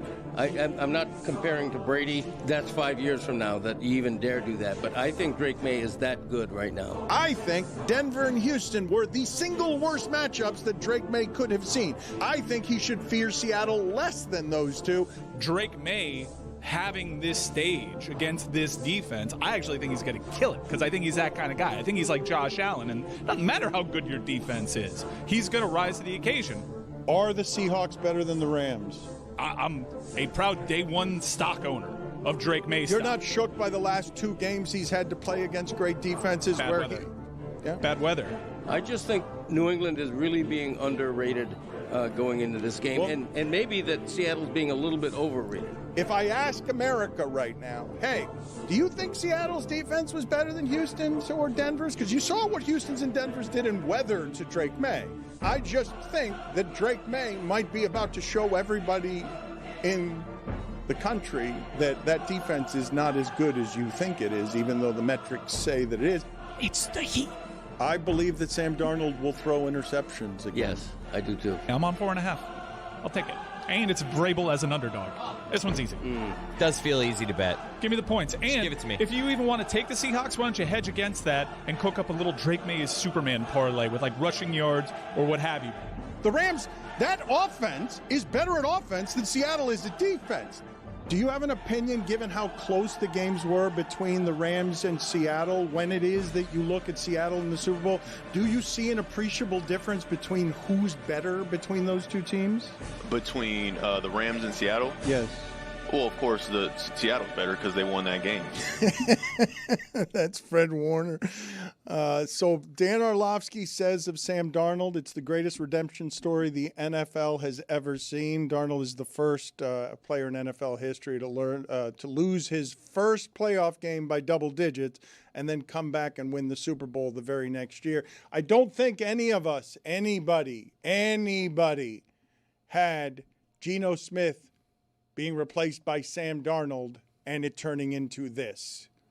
10. What if the Seahawks won? Is it 10 straight games? 7 of them by 10-plus points. And their 3 losses by a total of 9 points. They lost 1 game by 4 points. That's their worst loss of the season. That team was dominant and took on all comers, being dominant. Jeremy, when we say that Drake May was sacked 6 times yesterday, but 21 this postseason, does that mean that that's the least that he was sacked in a postseason game? It must, mathematically, right? Because I don't think anybody had 10 sacks on him. Like, that the game we just saw is the least pressured that Drake May was when he played Denver and when he played Houston. If he took 21 sacks in 3 games, and there were only 6 of them yesterday. He played 4 games. Okay. Remember, he played the Chargers to stop. Okay, to my start bad. this one. My So he was bad. sacked 5 times against the Chargers. He was sacked 5 times against stop. Houston, 5 times against Denver, and then 6 times against Seattle. Park the car. So it's the opposite of said what I stop. was saying. He was, Yeah. he was, Stop. Moron. It was very different from all the words that came out of your mouth. right. It's the opposite of what it is that I was saying. He was sacked more in this game than From any snap. of the others. We're assholes, man. We just love it when people misspeak. Yeah, that happens sometimes around here. Said ruckus. I've started feeling that pressure when I'm on game broadcasts. Good. I never had any nerves going to game broadcasts ever. I knew reading ads, I'm good. Reading my stories, speaking without having any script in front of me, I'm great. I'm good at this. And now, because of working here, I find myself hesitating every time I speak. If you think you're family. That's why. Put it on the poll, please. Who should have been Super Bowl MVP? Go ahead and do Kenneth Walker, do Sam Darnold, put the kicker in there, put the punter in there, and also put Seattle's general manager in there, John Schneider, because I want to put all 5 of those up there because the biases in this sport are such that they give it to Kenneth Walker, and I understand, but he's not the reason they won that game. Like, he's just not. They won that game because of what the defense did to the number 2 offense in the league. Kenneth Walker contributed to that, but 5 field goals, get out of here. They won that game because of the defense, and we've just got offensive biases where we have to give that trophy to somebody who's an offensive player. Why do you refuse to give Jason Myers any credit? He was 5 for 5. Most field goals without a miss in Super Bowl history. I said the kicker and the punter. I put them on there. I didn't name either one of them, but I put the kicker and the punter. It's got a name. Yeah, well, Myers scored more points this season than anyone. It's Jason. Speak his name. I got your back. He just said Jason Myers. I'm not that forgetful. It's all right. Jason Myers and Michael Dixon are the punter, or the kicker and the punter, and Jason Myers just scored more points in a season than anyone ever has. That's right. LaDainian Tomlinson was before him. They played one more game than LaDainian Tomlinson did, but regardless, I'm not giving the MVP to a kicker, though I'm willing to consider the punter. Do you think a single person had the balls to vote him? I'm guessing there's probably a vote. Yes, I'm guessing there is. I mean, one of the things that we love around here is that in 1981, Mark Mosley won the MVP in football as the kicker for the then Washington Redskins. Mark Mosley won the MVP of American football in 1981. That can't be true. You say that, but it can't be true. Yeah, I'm sure that if you guys look up the voting, you will indeed find that somebody voted. What's the guy's name? Jason Myers? No, Mosley. Mark Mosley. Mark, okay. Mark Mosley. What are you doing, Jeremy, with your love of parody songs and the number of parody songs that were played yesterday in various commercials? How many? Did you get a count of how many parody songs were played? I did. There were 4 different parody songs for this year's Super Bowl commercials. And I'm just saying, I think my fee has to go up here because this is what I do nearly every week on this show. There were 4 different parody songs for Super Bowl commercials. You had the Hellman's one with Andy Samberg where he was Meal Diamond. Terrible. If you don't like that, you don't like whimsy. Be whimsical. The State Farm Living on a Prayer to start. I mean, come on, with by the way, a lot of star power in that one. You had Danny McBride, Keegan-Michael Key, Haley Steinfeld's in it. You get Bon Jovi. Then the NBA itself. Everybody wants to rule the world for the NBA versus the world in the All-Star game. Terrible. So they do that. You have no whimsy. And then T-Mobile gets the Backstreet Boys. I have no whimsy? You have no whimsy. Put it on the poll. You're the one telling If me you don't don't like like parody Coinbase. songs, you don't have whimsy. You No just like whims. Coinbase. You don't have whimsy. You're talking about AI. This is whimsy. When Banyama, like that was terrible. If you like Coinbase, you have no whimsy. I don't have whimsy. No whimsy. I am proudly zero whimsy. That's ridiculous. Put it you on don't the want to be a silly poll goose? At Le Batard Show, do you have any whimsy if you hated the Neil Diamond commercial? Jeremy, make me a parody song before the end of the show, please. Okay, I can do that. You want to pick we want to pick Miller Lite as the sponsor? I can make any of our I sponsors. think we need to make I want you to go away. Parody song. I want Miller? you to You go want me to away. go away? I want You have no whimsy. I want you and your whimsy Dan's got whimsy. to go away and be alone together and see what it births creatively here before the end of the show, por favor. Getting back to the placement of Sam Darnold, as Dan Orlovsky calls him, the greatest redemption story in the history of the NFL. It is a little difficult to reconcile that he now has more titles than the combination of Josh Allen, Lamar Jackson, and Dan Marino. It's a bit disorienting that he's now got as many titles as Aaron Rodgers. Josh Allen, I know, and Sam Darnold, because I've seen them do golf content before. Like, they're legit friends, and this just has to bother Josh Allen. Like, oh, come on! I'm Josh Allen. He gets one. The part, though, that doesn't make a lot of sense to me, led the league in turnovers. No turnovers the entire postseason. He didn't learn something in the last 3 games. Like, that's not what happened. Yet you guys are going to You guys are going to take the last 3 games as proof that he now learned something? He led the league in turnovers with 20. Now he learned something the last 3 games? That's how you have it? Yeah, because they're champs, and he didn't have a turnover. Well, can we play it the other way as well? You know, because last year he was great all season. And then he got his ass kicked in weeks 18 and then got his ass kicked in the wild card round. Like, he didn't all of a sudden become crappy, right? Well, but he's always been someone who turns the ball over. He's always been someone who goes gunslinger. And over the last 3 games, he was doing none of that. I think it's a great testament to Clint Kubiak and his offense and what they were able to establish. Like, make safe throws, right? We're going to spread the field. We're going to put you in really good positions to win. Again, though, you got to Tony, make that happen. Again, he had that coach all season and led the league in turnovers. Yeah, but they were also 14-3 and the best team in football. Oh, but they're the best team in football, at least in part because they could overcome all of those turnovers and be better than everybody. It's in spite of all those turnovers. We were all doing the same thing late in that third, 12-0. We need Sam Darnold to get us back. Like, we need – that's the only way it's going to happen at this point. The Patriots are not going to start moving, even though they did start moving the ball. But you needed Sam Darnold to do it, and he didn't do it. Collinsworth at the end, gave voice to something that I thought was interesting because Collinsworth is saying toward the end of the game, he's like, I cannot believe that on 3rd down there, they didn't just hand the ball off when they threw with that one 6 wide, minutes left and they threw an out route because the only thing that gets you beat here is a pick 6. But it speaks to how much confidence they actually had in Sam Darnold not doing an idiotic thing. Like it actually speaks to the guy in the booth who's got less invested than this in anyone, trust the quarterback less than the people in that huddle and less than the people who have made that monster investment who are saying, no, we're fine. He'll throw it away if it's not there. And the complete opposite on the other side of the ball where there was a 4th and 1 almost in midfield and you're thinking, all right, if the Pats got to do anything, they got to get this converted right now on 4th and 1 around there like 45. And they chose to punt. Didn't you predict that? Of Isn't course that That was one of your mid-third quarter. That was a big debate in our party. You go for it. I was team go for it. Everyone was like, I was alone. Everyone's like, you can't panic. What the old there was guys still say. 7 minutes left in the third there. It's a 2-score game. And Vrabel did the thing of, I'm confident. We're punting. Let's go. But I'm with you. I wanted him to go for it. But most people were team punt there. That was the most obvious thing. I knew it from the moment when I said it the other day. It was like, there's going to be a 4th down that's going to be pivotal that he's going to look at his team and say, you know what?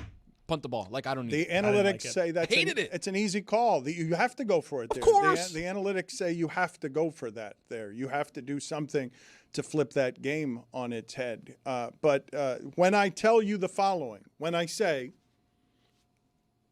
the Seahawks won 10 straight games, 7 of them by 10 plus in a sport where all the games are close.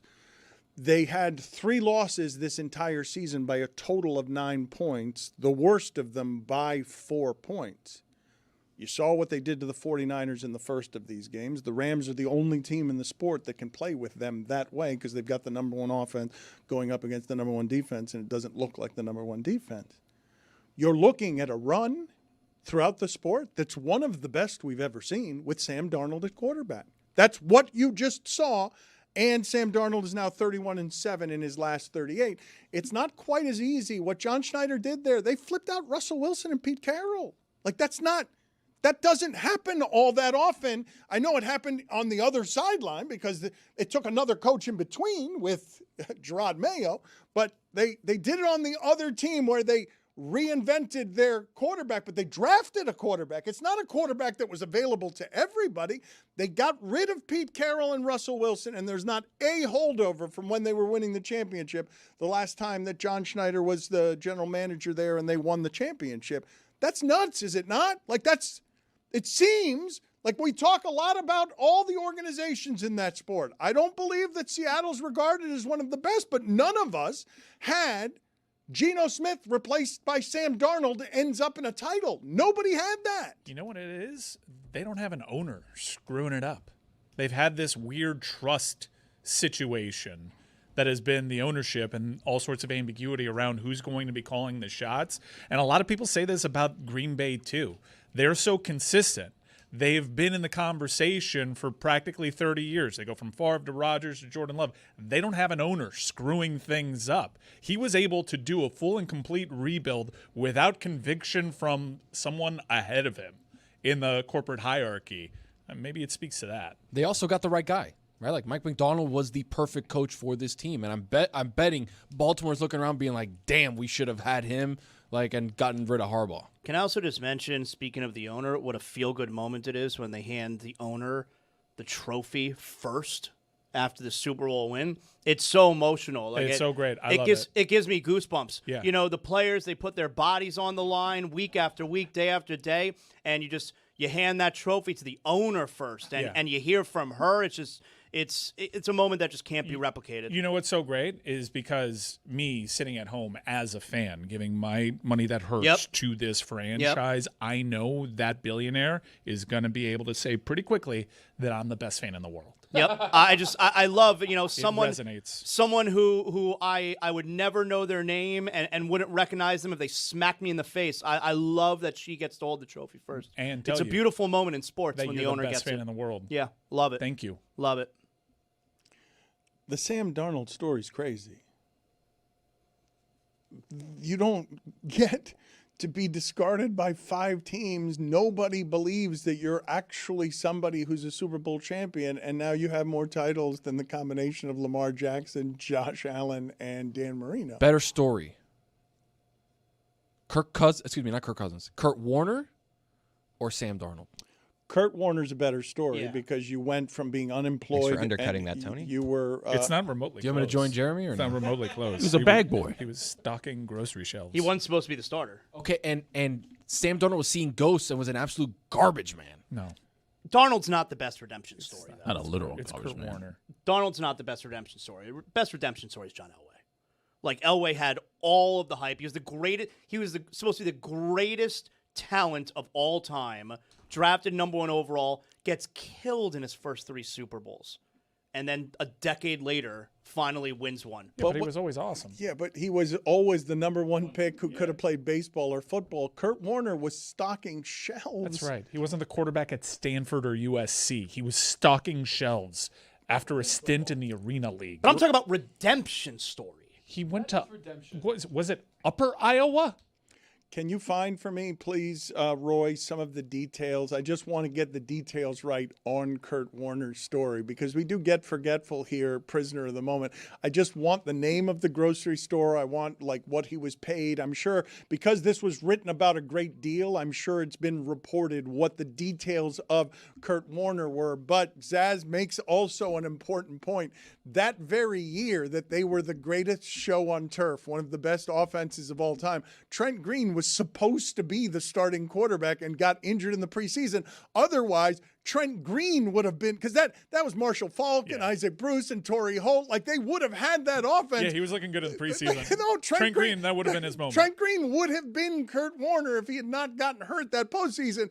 And you know what my proof is? They did it with somebody who was stocking shelves. Dick Vermeil was crying. Yeah, you'd cry too if you had to go to a grocery store and get a guy who's in an apron and he's like, "Come on out here. I got the greatest show on turf. Trent Green is hurt. You can be the greatest offense in the sport and the greatest redemption story of all time." Why, Zaslow, are you having trouble with the word redemption? Like, why is it that you're not giving Kurt Warner the redemption story that you're giving Sam Darnold? How was he redeemed? Sam Darnold got 5 chances from 5 teams who knew he had a pro skill set. Kurt Warner got 1 because he was bagging groceries. Sam Darnold came from being all the way down to all the way. That's redemption. Kurt Warner just literally came out of nowhere with immediate success. That's not redemption. The entire league did not want him before that. He wasn't bagging groceries because he had a lot of full-time NFL offers. Here's how it would go for them to have the same level of adversity. Sam Darnold on his 6th stop was told, "I don't think this sport is for you." And then he can't find work, and then he has to stock a grocery shelf because he has to provide for a family and he doesn't have a job anymore. I disagree. Kurt Warner found success immediately in the NFL. All right, Roy, I want some details on this, but I'm just going to, just so that you understand why Sam Darnold's not allowed to be this. Kurt Warner was taking his right arm and putting pinto beans on the shelf. And they said, okay, you run the greatest show on turf. And then he came in, and that is what redemption looks and feels and sounds like. It was a Hy-Vee grocery store in Cedar Falls, Iowa. Do we know anything about whether he was actually stocking the shelves and bagging groceries? Because that once I was promoted, when I started as a bag boy at Publix, and then I was promoted to stocking They the hire shelves. from within. But when on busy days, That's how shopping becomes a pleasure. Yep. on the busiest days, I would have to go back and then also bag groceries after being promoted. Versatile of you. Well, because we were understaffed, and they had to can-do attitude. all hands on deck. Yeah, You know what you did? You made a way. He stocked shelves and faced products for $5.50 an hour on a night shift, by the way. You guys, I feel like I'm taking crazy pills. If someone wins the Super Bowl in their very first year in the NFL, that's not redemption. It's immediate success. It's a success story. No one wanted him before that, though. Okay. Like, he was available to every team, and he wasn't going to be the starter. Like Sam We're getting Darnold. bogged down. And you have to understand, like, there was a whole final act for Kurt Warner in which the entire went back league to the Super once Bowl. again didn't want him, and he was like Matt Leinert's backup in Arizona, and he took the Arizona flipping Cardinals Yeah, to the 'cause Super Bowl. he was awesome. That's why. Put it on the poll, please. More of a redemption story: Sam Darnold or Kurt Warner. John Elway was and on there. put parenthetically Kurt Warner, former bag boy, just to load the poll. Weighted in our direction. I like Chris Cody sort of throwing over his shoulder. I feel like we're getting bogged down here. Yes, of course. They made a movie about it. Of course we are. Well, They but made a movie. Because it's a great story. They're not making a movie Check about Sam Warner's Darnold. box. They're not making a movie about Sam Darnold. they may. They may. Nah, I feel confident in this. No movie, maybe a documentary. Gingers are never the lead. They're not giving Sam Darnold the lead. He's got to be way more interesting. Not a real ginger, by the way. Wait, Why what? not? Not a purebred. What do you mean? You don't get to make this decision. I do. I know what he means. Thank you. His skin is fine. What is that? Hold on. Can What you is that? elaborate? He doesn't need the have same kind freckles. of sunblock. He's got an orange. These orange beard guys, they're not gingers. Yeah, okay? he's just a redhead. He's not a ginger. Yeah. I get him. Mm-hmm. I know what you mean. Can you elaborate though? I just 'Cause did. I He know- did. And He the spoke number to one it. rule is you don't get to decide.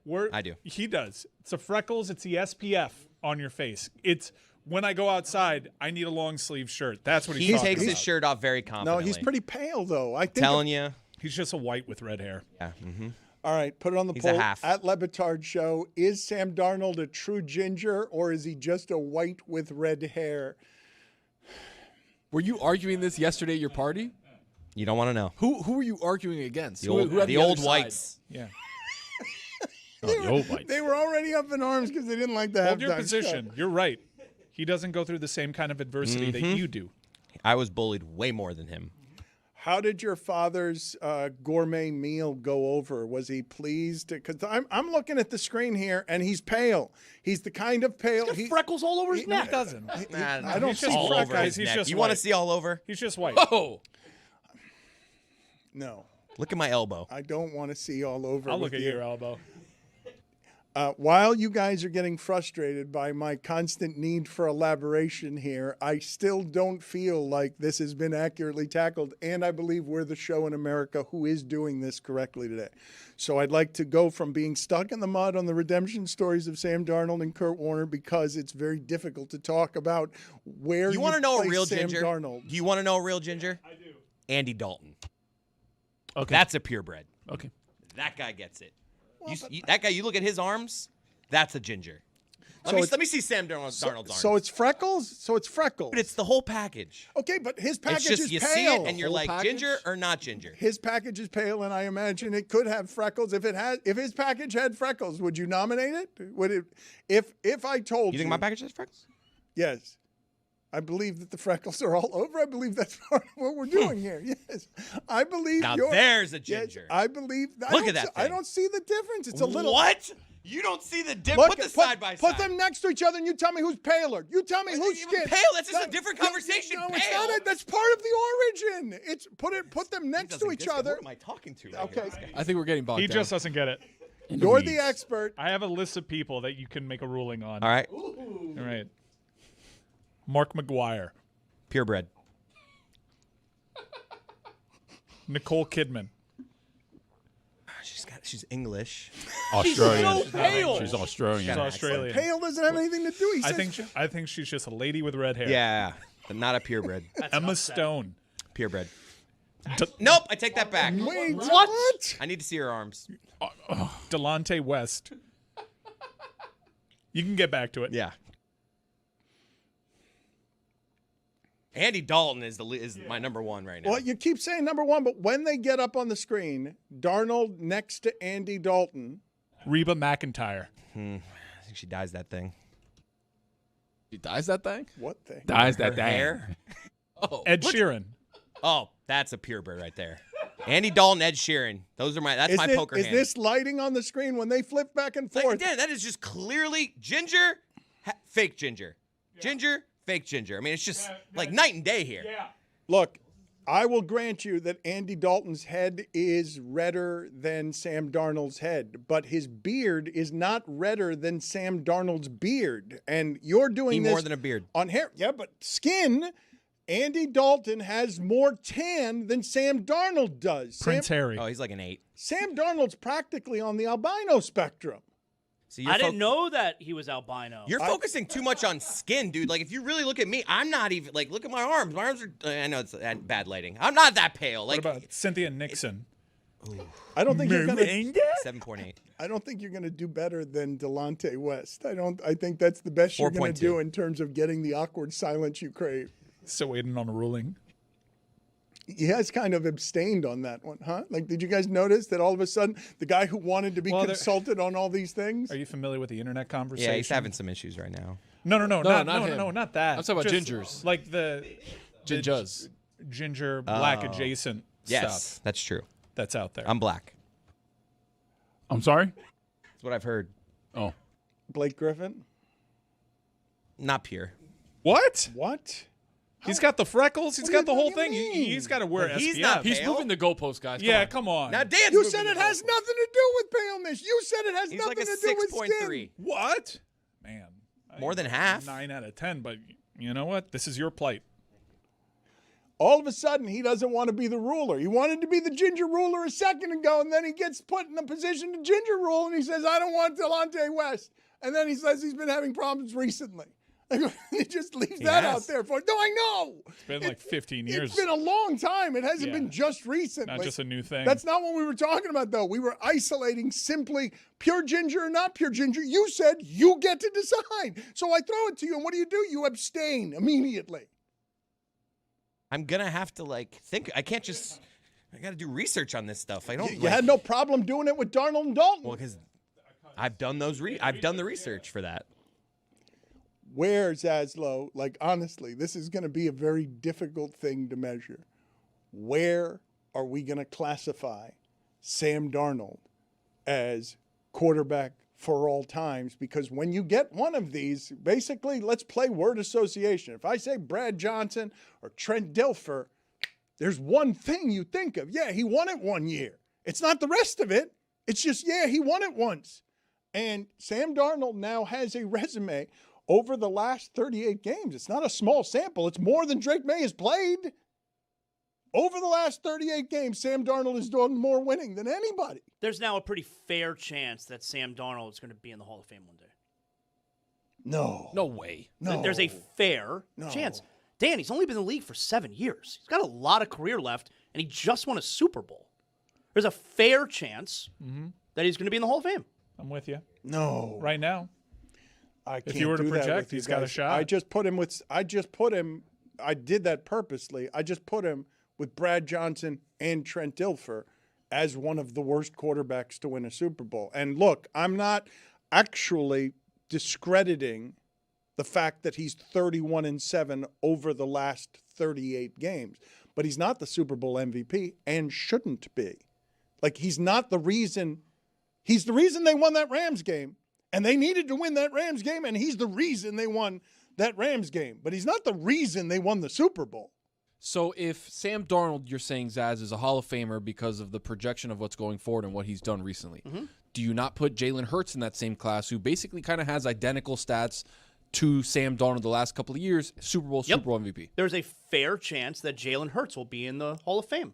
not saying there's a great chance. There's a fair chance, yeah. I don't believe so. Now, I understand that winning gets assigned to quarterbacks, even though it's not a quarterback stat, because it's not, okay?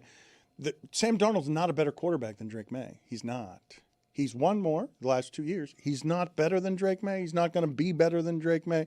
He's not. If I gave Drake May what it is that Sam Darnold had, he would have won by a lot more yesterday than Sam Darnold won. Sam Darnold's not the reason they won that game. He is the reason they didn't lose that game, because he's the only way they could have lost that game. Like, he's legitimately the only way they could have lost that game. I agree that Drake May is a better quarterback than Sam Darnold, but I'm not willing to say it as defiant as you are. Like, we would have been saying this about C.J. Stroud a couple of years ago as well. Heck, are we 100% sure on Jaden Daniels? Like, yeah, I think Drake May is better than Sam Darnold, but I'm not 1,000% sure like you appear to be. I think it was made pretty evident in everything that happened yesterday whose supporting cast was better. Of this, we will get no dispute. And Sam Darnold played quarterback better yesterday because there were plenty of times he was pressured also, and he didn't actually make the mistake he makes customarily. But he led the league in turnovers. Like, I'm not making that stat up. Sports, man. This is great. Keep it going. I like this. This is a good debate. An old-fashioned sports debate broke out on the sports radio show. What's happening? I'm telling you, I know guys like this. If you ask Sam Darnold, he would say, "I'm not a ginger." Yeah, he would. These guys, they don't want. You don't want this smoke. No, you don't. These guys don't want to be ginger. What Andy Dalton says he's a ginger. 1,000% Andy Dalton would say he's a ginger. What would Delonte West say? He would say no. I don't think he. Like, I'm being honest. I think if you say, "Are you a ginger?" he would be like, "No." What about Blake Griffin? I think he would be closer to saying yes than West. Is it the freckles? It's the freckles then. It's a combination, Dan. It's just it's kind of like a porn thing. You know it when you see it. But I've got to consult with you. I don't know it when I see it. People but are you wrong know often it when you see it. Well, like unlike porn, other people are just like, "Oh, ginger," and you see a little red, and you get so like, "Oh, pale, freckles, ginger." And like, no. One thing's for certain: you do not have the authority Zagak. to tell Chris who is ginger and who is not. Zagak. His plight.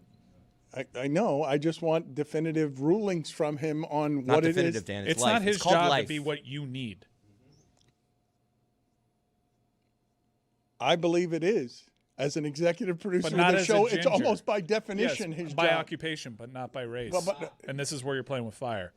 How do you know How'd that get in there? That's how I feel right now. How do you know I do. I know. the definition of redemption? The action of saving or being saved from sin, error, or evil. So obviously we're talking about being saved from error, okay? John Elway was saved from error. He was 0-3 in the Super Bowl. He was going to be known as a loser. If Kurt Warner never won the Super Bowl with the Rams, no one would ever know who he was. He would not be known as some kind of failure. That's what makes Elway a redemption story. Warner is just a great story. He didn't redeem himself from anything. Yes, he did. The league chewed him up and spit him out. Juju. He had the opportunity in New York, and they kicked him out of town. He was already a Super Bowl champion at that point. Right, but you're saying, like, he didn't have that going for him, and he did. Oh, It so just you're happened talking after about his the Super redemption Bowl. story I'm came saying in Arizona. His whole His career. His career as a whole. Juju, put it on the poll, please. Is stocking grocery shelves filled with sin, error, and evil? Because I believe, like the Phoenix Rising, Kurt Warner came from the very bottom rungs of places that Sam Darnold has never and will never have to live because he was a top 5 pick. And he did play for 5 teams, and I do believe that a whole lot of people are going to have trouble with whatever it is this looks like next, because we're about to go to the – you do realize, guys, right? Sam Darnold is going to take over Joe Flacco's place on is Sam Darnold elite when we debate these things on television. Like, that there is finally somebody who comes for the crown of let's argue about whether this person is actually elite or not, even though we know they're not, but they've won a championship, and so they've done things that are demanded that we turn it into a question. You do realize this is the closest thing that we've had since Joe Flacco, because it's like, he's not one of the best. He's clearly not one of the best quarterbacks. Maybe I'd put him at the bottom half of the top 10. However, he's won, and I must give him credit, so I will merely ask the question if he's elite, thus proving he is not. Because you don't have to ask it about the elite. Michael Fassbender. Nah, he's a Sam Darnold. Carrot Top. Natural. Carrot Tops. Yeah. The good stuff. Well, but what do you mean natural? Like, what is It's natural? just every part of it. Every part of it. The skin, the freckles, the hair. But nobody here's faking it. Like natural. There's no one here. There's It's not purebred. My bad. Pure versus imposter, because you're identifying Sam Darnold as an imposter. Ginger, put that on the poll as well. Juju. Sam Darnold's got like Lebatard probably Show. a grandma with red hair. Yeah. Like this is not a mom or dad situation. What you're saying is your culture is not his costume. Zagak. I think that might be what it have to do with it. Like Sam Darnold seems like a grandpa had red hair, and it got down to him through Dick some Hammer. people. Did he have red hair? Whereas like me, it's like my mom, Ginger, she gave it right to me. Pure. Put it on the poll, please, at Le Batard Show. Is Sam Darnold an imposter, Ginger? And also, where's Dick Hammer? Let me see what he looked like in his 20s. Last week in Super Bowl week coverage, the only contribution that you had creatively was to deny that you had any responsibility for that sound of Dick Hammer haunting our show. Scalabrini. Dick Hammer was trying to. That's a peer. Dick Hammer was trying to tell us something all week that the Seahawks were onto something. But look at Dick Hammer right here. You have the original. This is. It must have been his wife, like his grandma. Grandma Hammer. Grammar. I'm telling you, it's not a parent. Show me Sam Darnold's parents. I guarantee you there's not a ginger there. It's not a grandparent either from the photo That's we just just grandpa. saw. We got Dick three other Hammer. options. But so you're saying that he refers to his grandma as Grammar because it's Grandma Hammer, and you combine the two, and so you're saying David Caruso. I gotta look him up. The dude from CSI Miami that would walk away from explosions. Oh yeah, that's a peer. You referred to him as the guy from CSI, not from NYPD Blue? I could tell that he didn't know who David Caruso was. King of New York. Yeah. Conan. Jade. Conan's a peer. Jade's a good movie. He's Twins. So cool. Mike, that is an amazing radar you have for insecurities in our group that you were able to see from looking at the back of Chris's head that he had no idea who David Caruso was. That whatever it is that's happening in terms of where it is he tries to mask his insecurity under all that red hair and freckles he's got on the back of his neck, Bully. you could see he had no idea who Caruso is. Folks, listen up. The NBA's biggest stars deliver the biggest moments. And with DraftKings Sportsbook, an official sports betting parlay of the NBA, you can get right in the middle of it. And DraftKings has your back with early exit. If your player goes down anytime in the first half, you still get paid in cash. Download the DraftKings Sportsbook app. Use code DAN. New customers can bet just $5, and if your bet wins, you'll get $300 in bonus bets instantly. That's code DAN in partnership with DraftKings. The crown is yours.